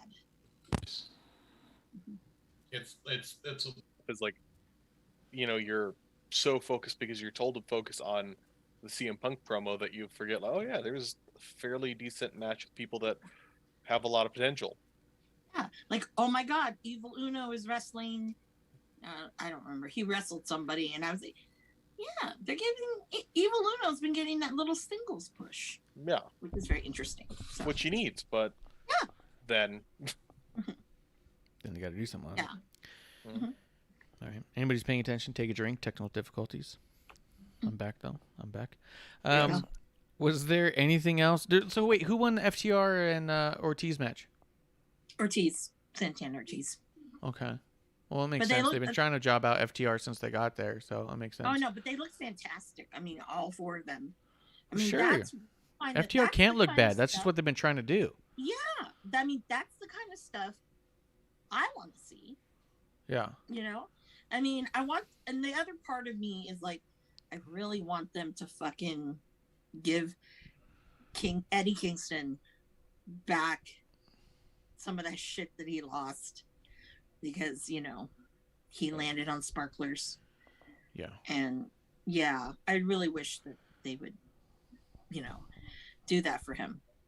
So yeah, I mean, I don't want to hear like Judas and everyone singing it for the 20 millionth time. Yeah. So if he's gonna go away for a while, that'll be nice. But if I go on the boat, I'm gonna have to fucking hear it more than once. You're gonna hear it all the fucking time. I bet you it'll play in bathrooms. It'll be No, there. they don't. No, they don't. They weren't playing that shit in the bathrooms and stuff. Well, they will now. They didn't have to before. Damn it! Don't put that kind of heebie-jeebies into the universe. Don't you dare do that. Don't It's just you like, dare. oh my God, it's not Judas, or it's not Judas playing. No, it's just other Fozzy. Yeah, it's some other Fozzy thing. Yeah. No. Yeah. 100%. Ooh, that sounds like Chris Jericho. Oh no, that's Sebastian Bach. Oh, no, Same. Sebastian Bach sounds way better, and he doesn't sound great. I know. Him and I swear, Jericho and Sebastian Bach and having that fucking pissing match with each other on Twitter. So funny. Hilarious. Yeah, hilarious. So Yeah, that's it. Because I'd rather talk about NXT because that was really exciting. Yeah. Let's do it. Did you guys like NXT overall this week? From what I saw, it was great. Yeah. I feel like I enjoyed it, although, like, I The promos noticed kinda something. sucked. Some of the promos were a little awkward. Mhm. But I also felt like I was watching a lot of people who aren't like the cornerstones. You know what I mean? Like, we weren't seeing a bunch of Undisputed Era against Johnny Gargano and Champa. You know what I mean? Like, for so long, we've been seeing, like, here's our main guys, and then other people have matches before them. This was really evened up with, like, people got to learn. You know what I mean? Like, the first match was Mandy Rose versus Saray. Before I say what I thought about this match, I want to get from Klump. What did you think about Mandy versus Saray? I was first like, why the fuck is Mandy Rose here? And initially it was kind of like, okay, this is gonna be bad. Like, we're feeding someone to Mandy, but it went. I was happy with the win for Saray, because this could be a program, or build Saray or Mandy. If you're gonna be a heel, you can take losses and build back up. You always can do that. So I was like, okay, this is cool. They both looked good. So I was okay with it. I was more like, feels like everything we're doing faction wise is like, I've said I've wanted factions for a long time. It seems like all the factions are just around women. Well, I mean, Diamond Mine's here too, but I agree that we've all talked about wanting factions back, or can you imagine this faction? And we have seen over the past year that just making a faction is not enough. Like, there's a lot of bad factions out there right now. Like, they just don't work. I thought this match was awesome. I thought it was fantastic. And like you, I really didn't know what to expect by it, because I was like, I don't know if Mandy Rose has wrestled a Japanese trained wrestler much outside of Asuka. You know what I mean? Like, did she even really encounter Kairi Sane or anyone? Like, it was just, I just was wondering how their styles were going to meet, and I thought they did a really good job catering to each other. I like Mandy's crew. I liked the finish, that last bump where Mandy gets flipped out from the kick. When I first saw it, I was like, what a fucking tremendous bump that was. And then it worked into the finish where they put a towel over her face and ran her away. My only concern about that is the only other time we've really seen those kinds of things happen is because someone's about to go get like a nose job or something. And I just really hope that, of all people, that Mandy doesn't feel like she needs to get work done. You know what I mean? But if it's just all an angle, that's fine. But I was like, man, I really hope we're not trying to build an angle to get someone time to get some surgery for no reason. But I like Mandy's look. I don't know. I liked her new gear. This is gear we haven't seen Mandy in before. I liked the look of it. It looked like it fit and worked better than some of her past gears. Like, I like the whole thing. Amanda, what do you think of it? You know, again, I had hesitation because it's like Mandy Rose. I'm going, Jesus. So I almost fast forwarded it. But I actually watched it. And the more I watched it, I was like, wow. Is it me? Am I smoking crack? Or is Mandy a lot better? Yeah. And because she held her own. And I was like, wow, that's kind of cool. And then I told myself, well, I'm glad you didn't fast forward. Yeah. I thought Mandy did great here. Yeah. And I also wondered, because like you said, Klump, it was kind of like, why the fuck is Mandy in NXT?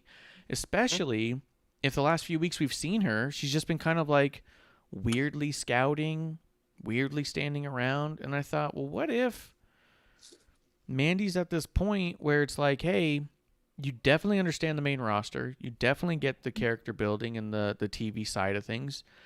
Her promos have gotten pretty solid. What if the idea is to have almost a revolving faction in NXT of women that Mandy can kind of help coach and get TV ready, who are already, because they have so many women there. They have so many women in NXT who are all highly trained, skilled wrestlers. Maybe their thing is like, hey, maybe we can get Mandy down there to start kicking these people up to TV and having them TV ready. I can get that. Like, get them ready for that TV style. I agree. And how cool would that be for Mandy? Because she's only wrestled a few people consistently.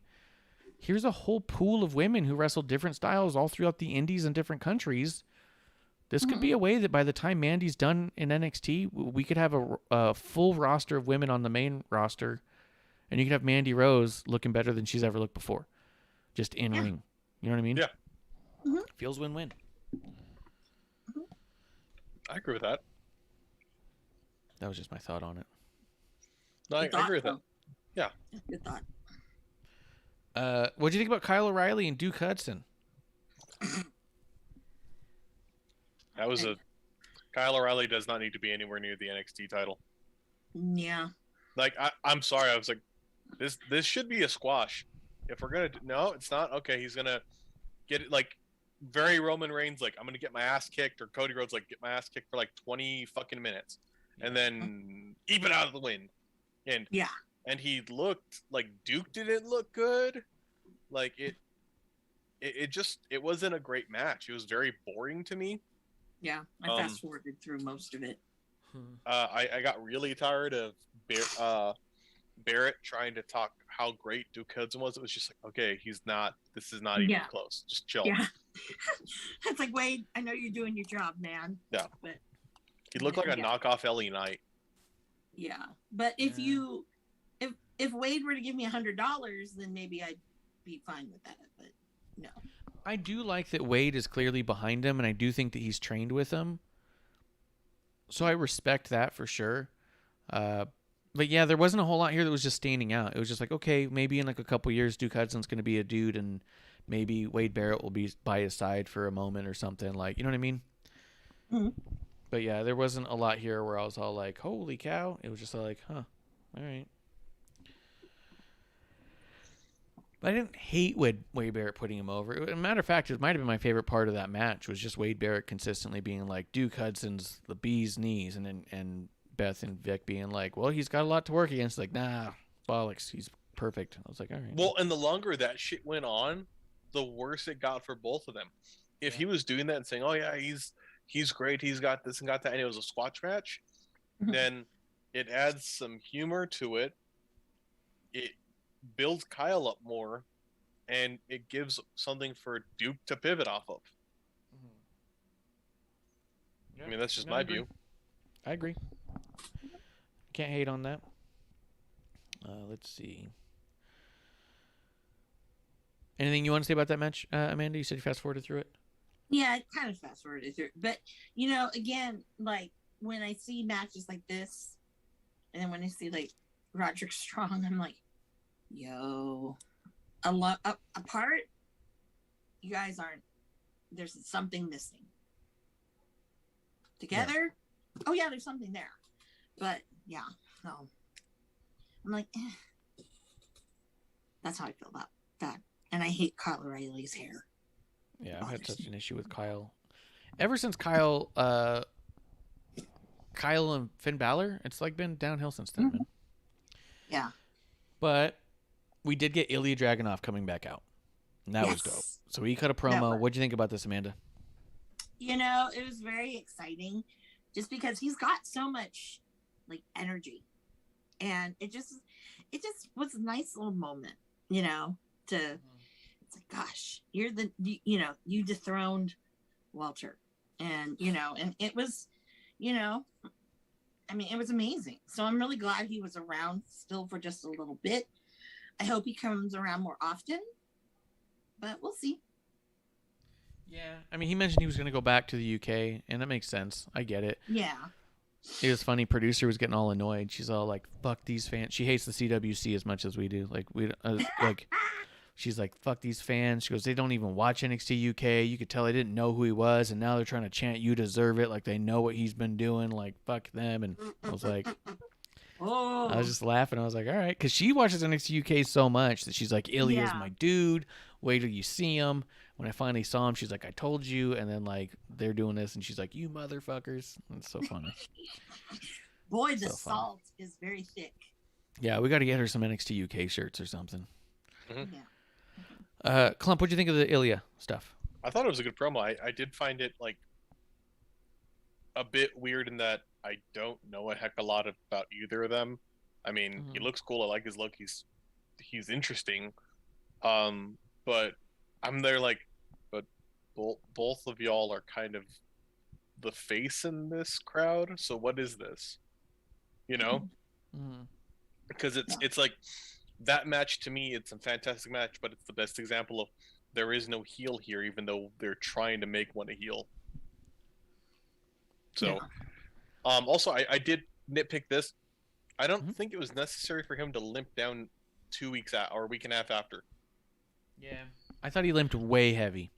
Yeah, like, to me, that's like, you should be giving up this belt, motherfucker. Yeah, I'm like, are you going to be okay? I was like, I'd almost rather he walked out with a little bit of a crutch and less of a limp. Yeah. Or like a cane, you know what I mean? Just be like, hey, I'm pretty bruised up, but I can get there. But he was limping like he couldn't move his ankle. And it's all like... Yeah, and then he jumps off the turnbuckle. Yeah. You big fat phony! Yeah, I can buy into that. Yeah. Yeah, I mean, even like... I mean, we've all gotten bruises and been sore for a week, but it was kind of like, goddamn, dude. But with it's Walter, you know, you're gonna have that at least a couple of weeks a month to a month. Yeah, that could be. Yeah, that could be. That yeah. Well, I mean, Jericho sold. What was it? He sold the Nick Gage match a week later. He came out and they were trying to sell it on commentary, being like, "Oh, he's still in so much pain from that other match." You're like, it was a fucking week ago. So, but yeah, I liked it. I think Ilya's very good at talking on the mic. What do you think? The first couple times I heard him, I thought I was kind of surprised by it. I'm enjoying the amount of accents we're getting on NXT right now, but how clearly they still are able to speak and get their point across. Like Ilya here, Ridge Holland, Pete Dunne. I mean, even Io Shirai does a good job of getting her point across and emoting. You know what I mean? Yeah. Beyond them, like, you don't have to even speak English. If you're like, you can do a promo in Spanish or in Japanese and be fine. It's how it's conveyed, it's body language, and it, you know, it doesn't have to have some gimmick like a translator. Just do it right. And they have people that can convey that right. It's still acting, if you, more so if you're not speaking the language. Oh yeah. Yeah. That's true. Kushida did fantastic when they did his promos. So I agree. All right. I liked it. Let's see. We had after that Imperium came out. They had their match against Grayson. I don't have one that has all the breakdowns of the backstage stuff. Let me see if I can pull one of those up real quick too, because I feel like we're missing a few things from there. Let me see.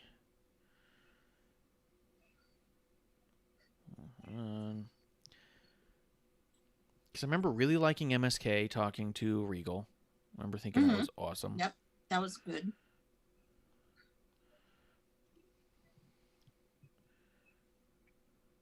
Nope, that's the same thing. Well, I mean, I guess what I'll say though is after that we had Imperium against Maverick and Grayson. This was a weird one. What did you think, Klump? Yeah. Did Imperium versus Drake and Grayson even show up on the Hulu version? Nope. Did not. Well, you didn't miss anything. Yeah, you didn't miss much. I mean, it was a solid match by Imperium. Drake Maverick was doing a ton of character work. But then he's getting like, he's on fire, right? And he gets towards the corner, and then Grayson tags himself in. And Grayson was kind of weird this whole thing. Like, he was like trying to be like a boxer, but not. He was overly confident, but not great. It was weird. And then, he cost them the match, obviously. And I guess we see what happens next. But it's another tag team for Drake Maverick to be in where he's the small guy who's kind of goofy. But he's also playing like the smart veteran in this one, which is interesting. Because he's all like, no, Grayson, listen to me. I'll get us the win. Like, so it's interesting in a way, but it was also kind of a weird match. Well, yeah, if you don't have much to say about that one, we can go to the next thing, which I have here as Gargano versus LA Knight, which to me was match of the night, I feel like. It was maybe match of the night. The main event was pretty solid. But I had a lot of hard times with this, though. I'm going to be honest, Gargano, I just don't think he's very good, man. I think he's so telegraphed, and he comes off like he's so over-rehearsed. He doesn't look like somebody in combat. He looks like he definitely comes off as a dancer. Yes. You know what I mean? I'll do this, and then you meet me in the middle. Like, he's relying on his partner to do stuff, and it's not showing any form of struggle whatsoever, is what I felt out of it. But I thought LA Knight looked fucking fantastic. I like LA Knight getting the win. Klump, what'd you think of this match? I fucking hated it. I like the LA Knight. I think the highlight of it, aside from LA Knight getting the win, I like Dexter Lumis a lot. I don't think he needs Indy Hartwell around him, but he makes me giggle doing the dumb weird shit, like when Gargano gets pinned and you just see his eyes like it's a different type of stare, like, oh fuck, and then he looks over and you kind of see him go, uh-oh. Like, I'm cool with that. That was the highlight of the match. It was a bunch of I've seen this before stuff prior, and I knew it was going to be shit on, so it just 100%. I had a struggle with it myself because I don't like any of the index stuff. We were watching it, and we even said, remember how much we used to like Dexter? I was like, yeah, he's really fallen off. Yeah. And I didn't like that this whole match was just put together to move around a shitty storyline with bad comedy. But for me, watching LA Knight do what LA Knight does is so enjoyable that's where my focus was, and that's what I liked. Everything he was doing was so on point. And he's nailing that weird DDT stunner looking thing. They call it a BFT, right? Yeah, BFT. Yeah. Do we know what that stands for? Big fucking thing. Yeah, big fucking thing or something? Like, I don't know. I don't know what it stands for, but he's starting to nail it in a way that looks fucking great to me. So for me, I can 100% agree with you, Klump. It probably was trash. I was so focused on LA Knight that I'm like, I love LA Knight. And I had like hearts in my eyes, and I was doing like cartoonish things, like my heart's pumping out. You know what I mean? Mm-hmm. You know what I mean, Klump? Yeah. Like, he's so muscular. Yes. Okay. Amanda, what'd you think? what did you think about it, Amanda? Well, as much as, we don't like Tony Gargano and his choreography type of matches, it didn't feel as normally choreography like than usual. So I thought that was kind of cool. But, LA Knight, man, I mean, shit.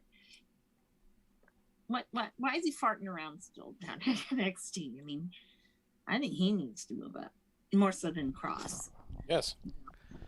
But 100%. I have no idea why he's not on the main roster. But I've been saying about a Cross for almost a year now. Why is he even here? Yeah. I have no idea what LA Knight is learning in the Performance Center that he's not going to be fine with on the road. Like, I just don't get it. He's just so good. And he's great. He's a very, very good on the mic. Mm-hmm. And he was just, I think this was the first time I really saw the crowd was really appreciating LA Knight for what he is. I don't recall seeing them really? into I thought him. they shit on him. They weren't first. Yeah. I thought they literally were chanting LA sucks. Uh-uh. All right. I don't think so. All right, well, they better not. I fucking hate those guys. Yeah. And the index thing needs to go away. Yeah, I'm It's done creepy. with that. Let's see. I didn't like any of the backstage stuff with them either. I'm trying to think of other backstage stuff. Oh, there was that segment with Samoa Joe. They did that little interview thing. Was that cut from Hulu, Klump? It was there, but I felt like it was really short. Like I ended up just kind of going through because like I don't got a lot of time to watch this. Yeah. You know, but And I don't feel like a ton was said, to be honest. But it was Samoa Joe, and it was good. He was Samoa Joe talking, but it's always good. Yeah, exactly. But I also didn't feel like, all right, now we're moving. It was all like, okay, yeah, this is what you would expect Samoa Joe to say after he won the title. Exactly. Yeah. Amanda, what'd you think of it? I think we lost Amanda. Lost Amanda? Yeah. All right, that's fine. She's probably chewing on something.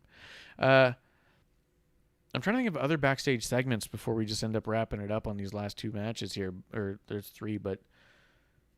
Oh, there was a segment in the back with Pete Dunne and his new crew with Rich Holland and Oni and Danny. What'd you think of that one? I liked that. Everyone talked great. So I was like, okay, this is cool. Everyone's doing good. I was down for it. So I'm like, this is great. Yeah. Beyond that, like it was it was just a good solid promo for everyone. Yeah, 100%. I agree with that. I remember MSK talking to William Regal. Was that in Hulu's cut? Yes. And I thought that was bomb. Like, we're gonna do this. We want to challenge them. I was like, hell yeah. Yeah, and I loved William Regal saying like, hey, because they fucked up, I wasn't gonna give them the shot. But if you want it as the champions, and they're like, we're fighting champions. We're fighting champions, Regal. He's like, I'll give you guys the match that you want. It was like definitely not they're getting what they want. It's you're getting what you want. And I thought that was a really cool way of putting it together. But also, like, dude, MSK are so good and they're so natural on the mic. To be honest, like, I would put MSK already up there with like the Usos as far as just smoothness in ring and smoothness on mic. And that general cool factor that you just can't seem to put your finger on, but you just feel cooler because you're around them now. I feel like MSK is like a new Usos in that way. I agree with that. Yeah, they got this, and I mean, I think they mix styles with everyone well because that was a match. Like, I don't think it's gonna be bad, but you know, I could understand being like a little bit worried about it because they're so different how they work. Yes, but I'm excited for it. They have found a way to make their opposite styles work really well with other teams, and it's been cool. So, yeah, dude, I agree. Real quick, Splinter Fox coming through saying, ding dong, hello. Oh, and Jeremy says, small bit of AEW news I forgot about, but Andrade versus Pac was canceled. I heard about that. I'm not sure why, but it was. Pac's not in it now, and I guess now they're saying that it's going to be against a mystery opponent, so people are all like, ooh, is it Adam Cole? And I'm like, ooh, maybe. And he says, move to a later date, and the Women's Casino Battle Royal was moved to the main card. Well, that's cool. That's good. Yeah, that should be on the main card. Yeah, you can't put all the women's stuff on the kickoff. That's not fair. So that's good. That's bullshit. I like that. Yeah. Yeah. There's no goddamn fucking Team Taz. Yeah, they can be on the kickoff. Yeah. Yeah. Spin Fox says Pac has travel issues. Yeah, maybe. I don't know. I'm just saying I don't know. Maybe. Yeah, that sounds about right. I believe it. UK. Pac's shitty booking flights. Yeah, the UK is pretty bad right now with that Delta variant and stuff. Oh, so, you think so? You think that's what it is? Could be. But also... Because you also can't have travel issues a week in advance. You know what I mean? Like, travel issues are day of. Well, maybe he... unless it's a visa issue. No, unless he went back home, and for some reason he can't fly back. Yeah. You know? Yeah. Yeah. Or what if it's like he's trying to like book it and he's like, whoa! Very expensive flights in Expedia. Yeah. He's like, this is way expensive. I not afford this. Don't you have your dad's jet? Come on now. Wow. That's the bastard. Yeah. Come on. That's a good point. That's a good point. Spin Fox does say, I'm surprised he has not quit or been fired. That's actually a fair statement. I would normally probably talk some shit on that just for fun's sake. But that's actually really fair because they fired most of their international stars during COVID, but not Pac. Yeah, because this is the land of people that WWE slept on, and he's one of those examples. So they got to hold on to him just because of that. Fuck yeah. I mean, that actually works the narrative, dude. Like, whether it's real or not, but like the idea that when you look at all the people that got let go during the pandemic from AEW that were quietly just sent back home, it was all the women UK and Japanese talent, and the only people who like stayed contracted was like Riho and Pac. And Riho being best friends with Kenny makes sense. And like you said, if the other thing is that people WWE slept on, then yeah, Pac makes sense. You'd want to hold on to him. So that's kind of cool. No, I straight up put money on like other people too. Juice Robinson, if he signed exclusively with AEW, they'd let him do whatever the fuck he wanted and keep him there and put him to the main top of the card. Sammy Callahan, if he leaves Impact, he'll be in the top of the card. Oh hell yeah. He's a good performer, but I don't believe that anymore. It's WWE slept on you. Yeah. Well, we'll see. Spinner Fox says, I wonder who would have won that match. They both don't like to lose. That's a really good point. Andrade and Pac. And there was something that I had read or heard about that is probably bullshit because it's so stupid. I can't believe that it would be a real negotiating thing. But there's something about Andrade trying to get control over his wins and losses when he was negotiating, saying he wanted to determine when he won and lost. And I just remember that was like a conversation that people were saying were happening. Like a Drew Flair. Yeah. Dragon Lee does that. He's learning from his papa-in-law. Yeah. Proud of you, fuck. Yeah. And Splinter Fox says, if Cole's the mystery man, that would be a hard match to book. So you can't let either one of them lose right away in their AEW career. Yeah. I don't know. You If probably could let them both Cole lose. appears at this, he's going to appear at the end of the fucking show and just pop out and it'll be like the biggest pop. Like when he And first showed up at NXT. Remember how big that was? He showed up and super kicked Drew McIntyre? Yeah. Like he'll appear and fucking Jarrell will have a goddamn heart attack, go full Bell's palsy. He's got to sell it. It's fucked up. Oh boy. Yeah. You know all right. what happened at all out. What? Well, if the Kenny or the Bucks and all that bullshit, Yeah. I'd love to see the return of someone else. I'll say this. If the rumors are true that Bryan Danielson's going to show up at All Out, then Adam Cole showing up as a mystery opponent is going to be fucking deflating. Because it's going to be like such an afterthought. They're going to be like, oh my God, Daniel Bryan's in AEW. And someone's going to be like, hey, Adam Cole had a match there. People are like, what? What do you mean? Who? Yeah, no, they're all, what? No. But no, I mean, what if that person, I didn't even think about that till just now. What if that was Marty and the return of Marty? That could be a cool spot for him. But I know people are still anti that, but you know what? There's still those guys working the circuit, you know? Yeah. Splinter Fox does say, but I don't want all these WWE wrestlers come over. They're still in the spotlight from all this promising talent. And, dude, I would have argued that before. I would have said I don't think they really are. But at this point, I really do think they are. Like, Hangman Page is out of the main event. And probably, I mean, arguably you could say it's because of the pregnancy of his wife. But at the same time, you typically don't take maternity leave until the baby is had. And I don't think she's had the baby. But also, like, if he saw the writing on the wall and was like, hey, it's been real stop and go, and now you got CM Punk and Daniel Bryan, and you got Adam Cole, like, you could be like, hey, am I going to actually get a shot somewhere in here? And they could be like, hey, would plans change, pal? And you could be like, can I just go home and play with my kids for a bit? I'm like, yeah, just go ahead. Like, at this point, I'm starting to agree that they're starting to overshadow some of these homegrowns. Yeah. I mean, even the idea that I don't even think that Darby's doing as solid as he could be. I don't think that Sting and CM Punk being around him is helping. I really don't. I think it's hurting. Yeah, you nailed this way early on. They throw people down the card real rapidly, especially if they get somebody's got some WWE stank on them. Yeah. And then again, also, we don't know how fast the Hangman family gestates. That's a good point. Maybe they have a baby in 2 months. Maybe that's how good of a worker he is. That's true. He's a workhorse. Yeah. Yep. Maybe he's that potent. Maybe he just fires a almost formed package. Maybe it's like that ready bake dough you get at Costco. That's what he does. That's what he. Or like those garlic breads you get at Fry's where they're already ready to go. You just bake them for a minute. Yeah, she just got to heat it up and then boom, kid, we're good.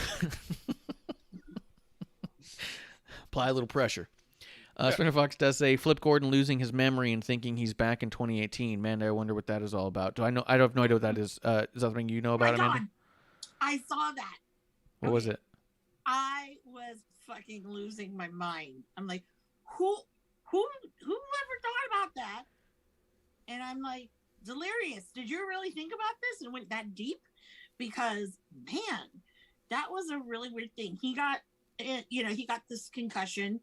And then he's like, oh, well, Matt and Nick, name them, not like, hit skirting around or anything, oh, the Bucks, blah, blah, blah. Because he thought it was back in the BTE days where, it was, where, the whole, where do you think you're going? Those types of days. Mm-hmm. And when they used to all, super kick flip and all that. And I was kind of like, wow, this is exciting. Where is it going? Does it mean, it can mean a lot of things. Like, does someone return? Are they hinting at AEW and Ring of Honor? God, I don't want Matt Taven and all that shit on AEW because it's boring. But I'd love to see Bandito versus, this is a good one I'd want to see, Jungle Boy and Bandito. But that's also something I'd probably get at PWG if I really wanted. You know what I mean? So that's where I'm. Yeah, that's what I'm thinking. But that little clip, and actually, I don't really watch Ring of Honor anymore, and it's actually on. I saw it on Twitter, and I was like, "Oh my God, Flip! I haven't seen anyone talk about Flip in forever." And then I saw that, and I just I was marked hard. It was great. If you send it to me, if you see it. Let's see. Spinner Fox does say they are hiring too much at this rate. They need another show or switch time, or maybe they just slow down and focus on what they got. I mean, he's on a shopping spree, but I don't know. It is feeling a little bit big in the roster like WCW did for a while. And I don't mean that negatively, talk about WCW, but I think about it like how Neidhart would used to talk about how much he loved working for WCW because he said there was just so many people that he would go there and get paid and not do anything on TV and just hang out with his friends in the back. And I'm starting to feel that the AEW roster is getting big enough that could be a mentality as well, Cinefox does say Gordon is back on social media again too, out of nowhere. Goes maybe Marty goes back to Ring of Honor, which I don't think is going to be possible. I don't think you let Marty go the way you did and then he comes back. I just don't. Yeah, you don't do that. And if Marty did go back to Ring of Honor, I'll watch again. Because wherever he goes, I'm there. That's true. Cinefox does say Gordon is back on social media and he is posting crazy stuff like all of his 2018 shirts. Was 2018 important or some shit? That's when that's when they did all of that shit on BTE, the beginning of BTE, and the rise of Flip Gordon. And because I think, when did I meet Flip the first time?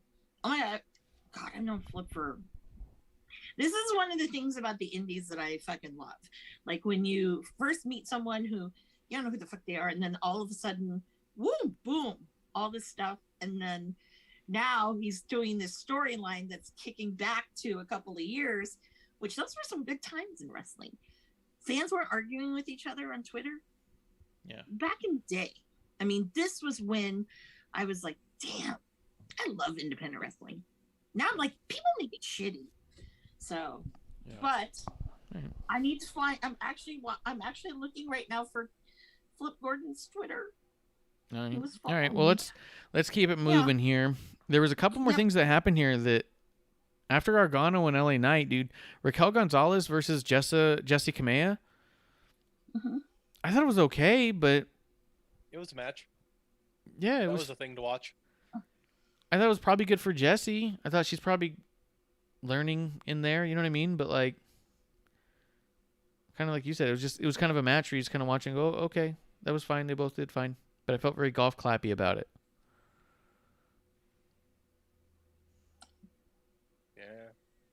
Yeah. Same thing with you, Amanda? Yeah, I don't know. I mean, I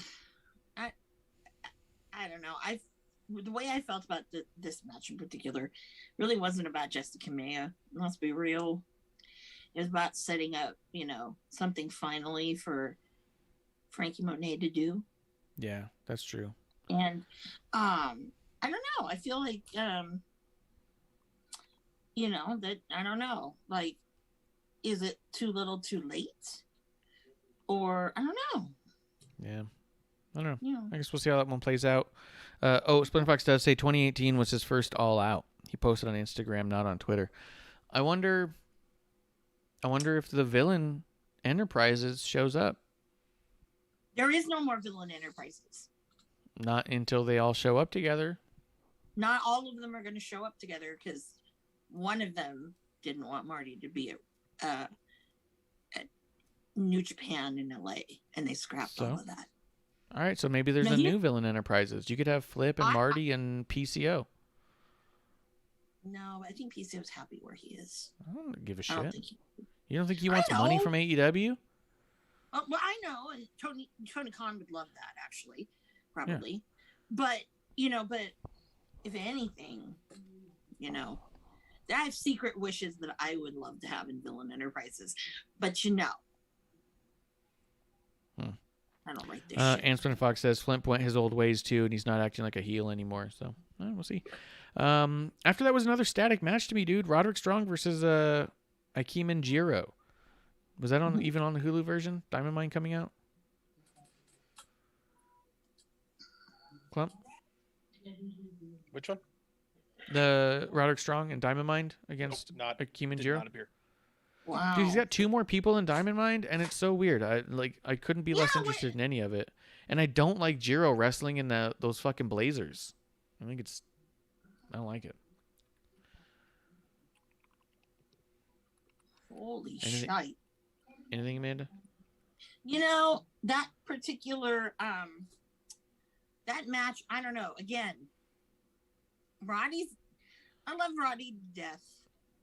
But without everybody else, it's like, no. Why are we wasting our time?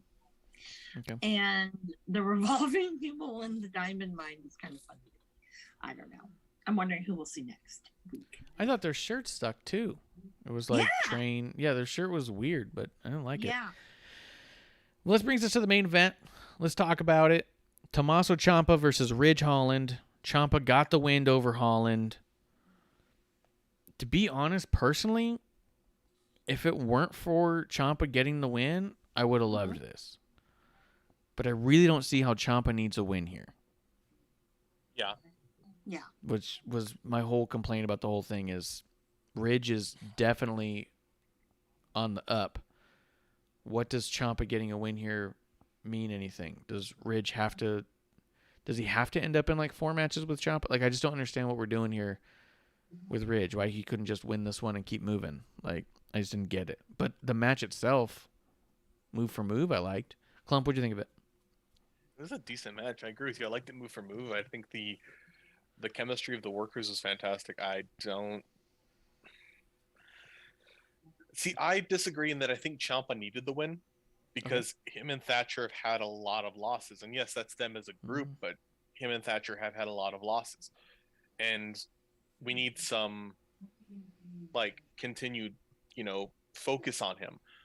I think also this might lead to him versus Pete Dunne and him losing and putting Pete Dunne over.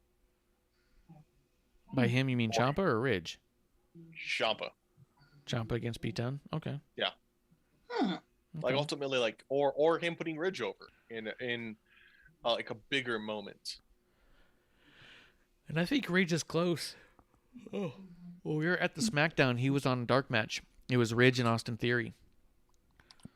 Huh. And it was great. Those guys worked really well together, and Ridge was doing crazy power moves. So I was like, holy shit. He's like one-arm beeling motherfuckers and stuff. Amanda, what do you think of this match?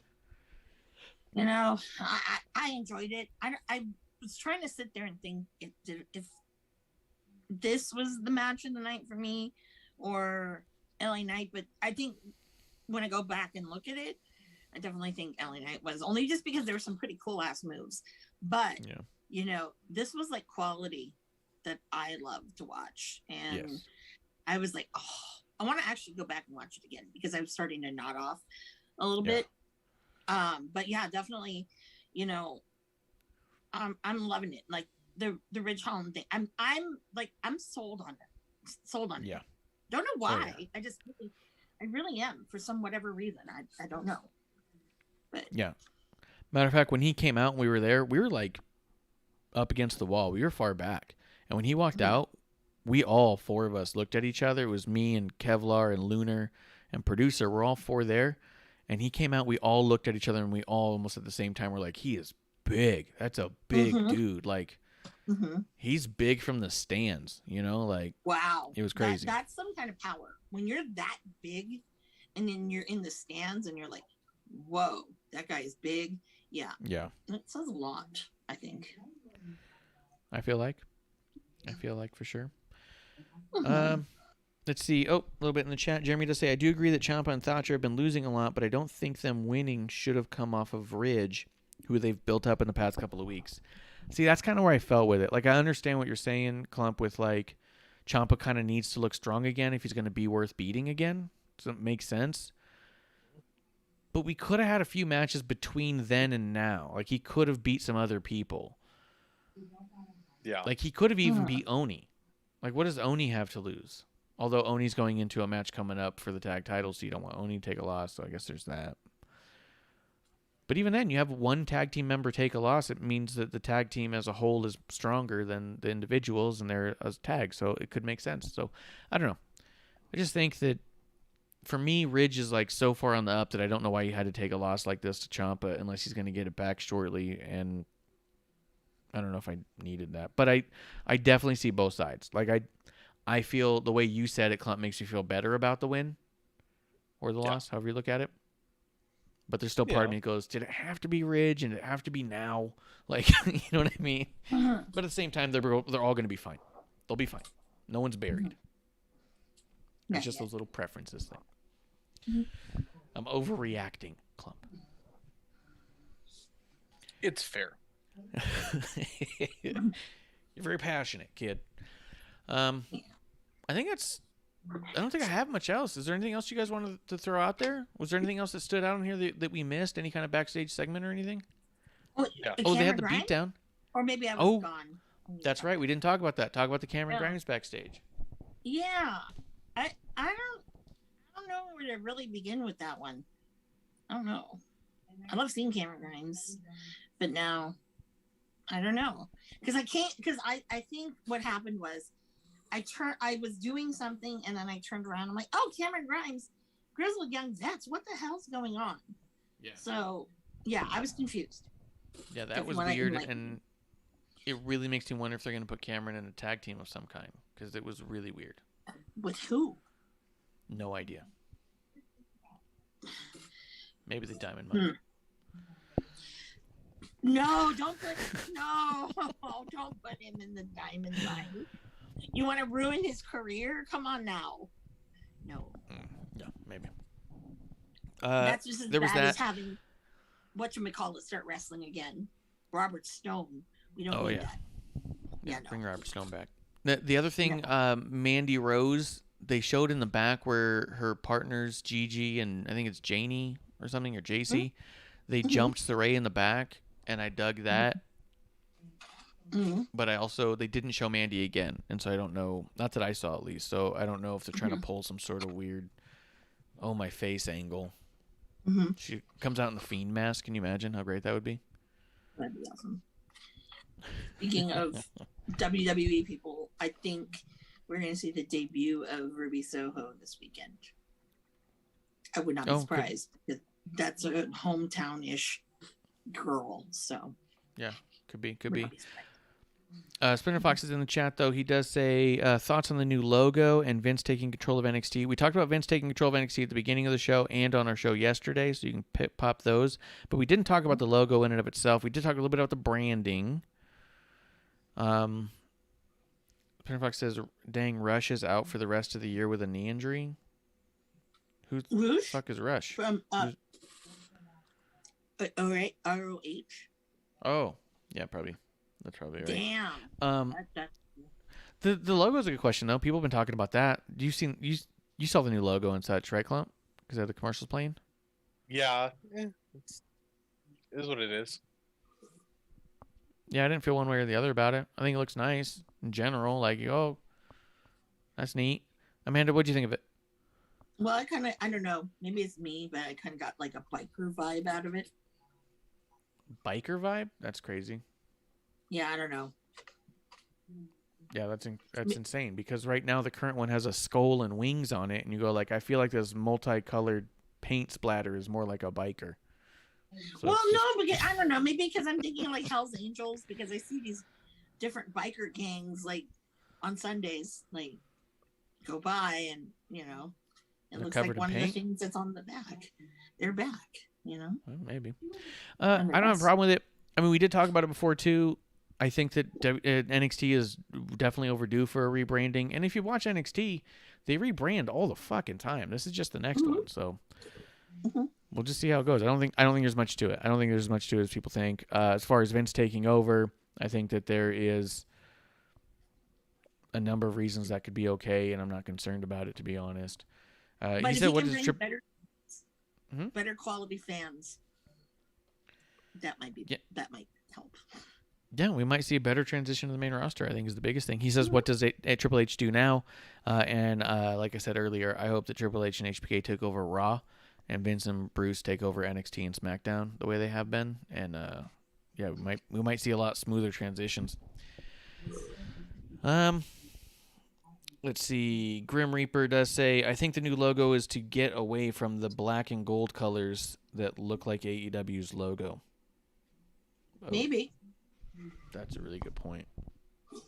That's a great point. Rebranding might be necessary just to create a difference. I'm hoping we see a lot of new branding with it. I hope we see something that looks more like a WWE show and less like an indie show, to be honest. But we'll see. I don't know. TW Takes Bishop's coming through saying, oh, no commercial this time. Want me to send 20 cents?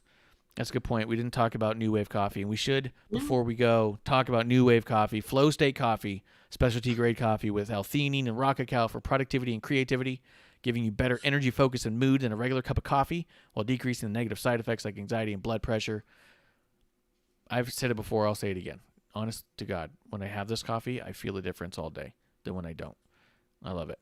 If you use promo code at newwave.co, NOOWAVE.co, and use promo code CHEERS, you can get 10% off. And I think they have some ongoing sales now, and you'll get an additional 10% on top of that.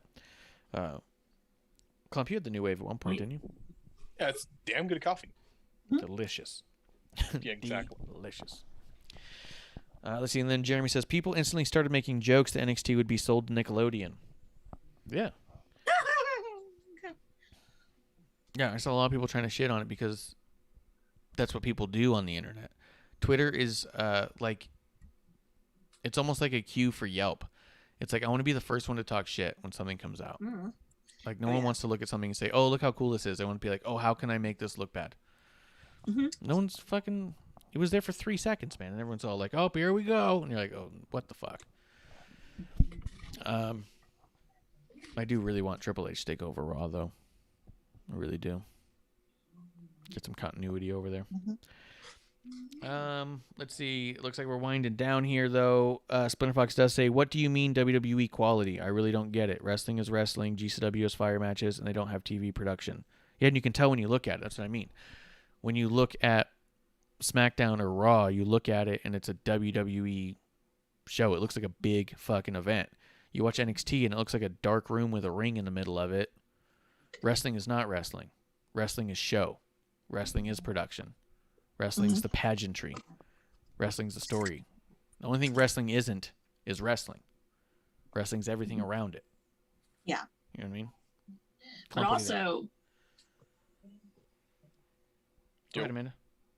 Yeah. Oh, I was going to say, but also when you get those like great entrances like Cross was having, and whatever, it makes it, you're bringing that production into it. But then all of a sudden when you stop it, it's like, this is just another another indie show, but Mhm. instead of an American Legion hall or a VFW hall, it's at some local auditorium. Mhm. You know. Yeah.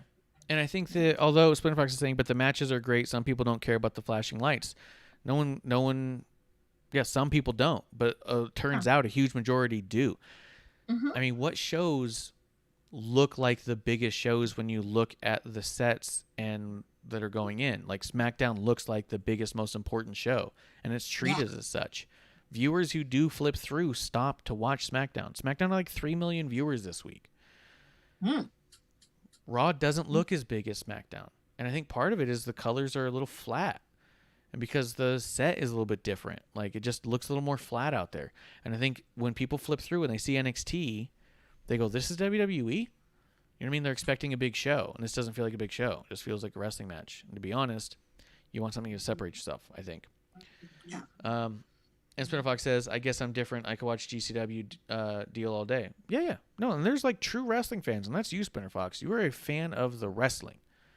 Of the literal match. You could watch matches without storyline all day. There's nothing wrong with that. But I enjoy a couple of sparklers from time to time. And I enjoy Bishop, great booty. You enjoy what? Great booty? That's a good point. Bishop does say Amanda is wrestler attached, but when the matches are dope and the presentation is leveled up, she talks happier about it. Yeah, 100%. Yeah. Like, that's a good point. Like, the first thing Amanda said when she watched NXT and AEW, the first time she watched both shows, she goes, "Oh, these are two big budget indies." But when she watches like a WWE pay-per-view, she's like, "Oh, the pay-per-view, it's like, oh, this is a big fucking deal." Like the way they present it, you know? It's just a difference. Like, and I'm curious to see with All Out, because, you know, it's one of their big pay-per-views, you know, what that's going to look like, you know? Because, like I said, I was at All In. When you walked in, it looked like a big fucking deal. I don't know. I've not gone to Dynamite yet, so I don't know. I don't know what that's like. Well, yeah. And sometimes you just smile for the big production. You see one of your favorites get a shitload of pyro all of a sudden, you just kind of smile and you go, "That's cool." My favorites don't get any pyro. That's right. You wouldn't know what that feels like. But they don't need it, though. They don't need it. They are the pyro. Klump, is there anything you think we're missing?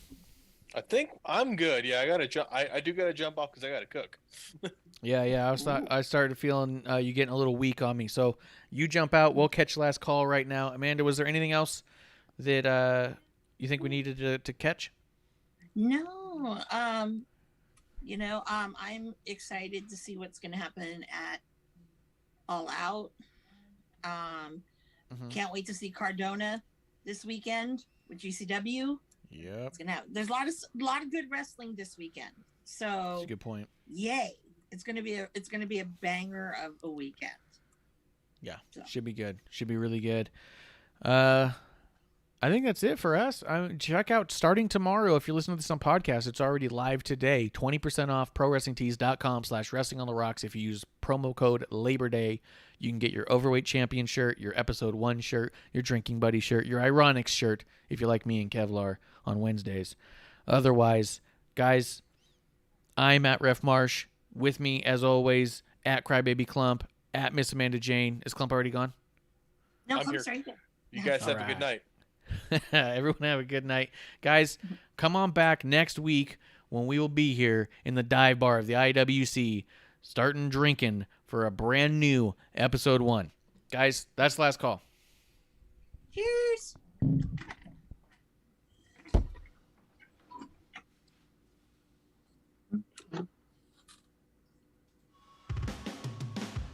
Hey, producer lady here. Thanks for tuning in.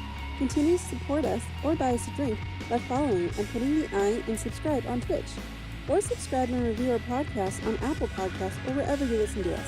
Cheers! I would never have a drink with my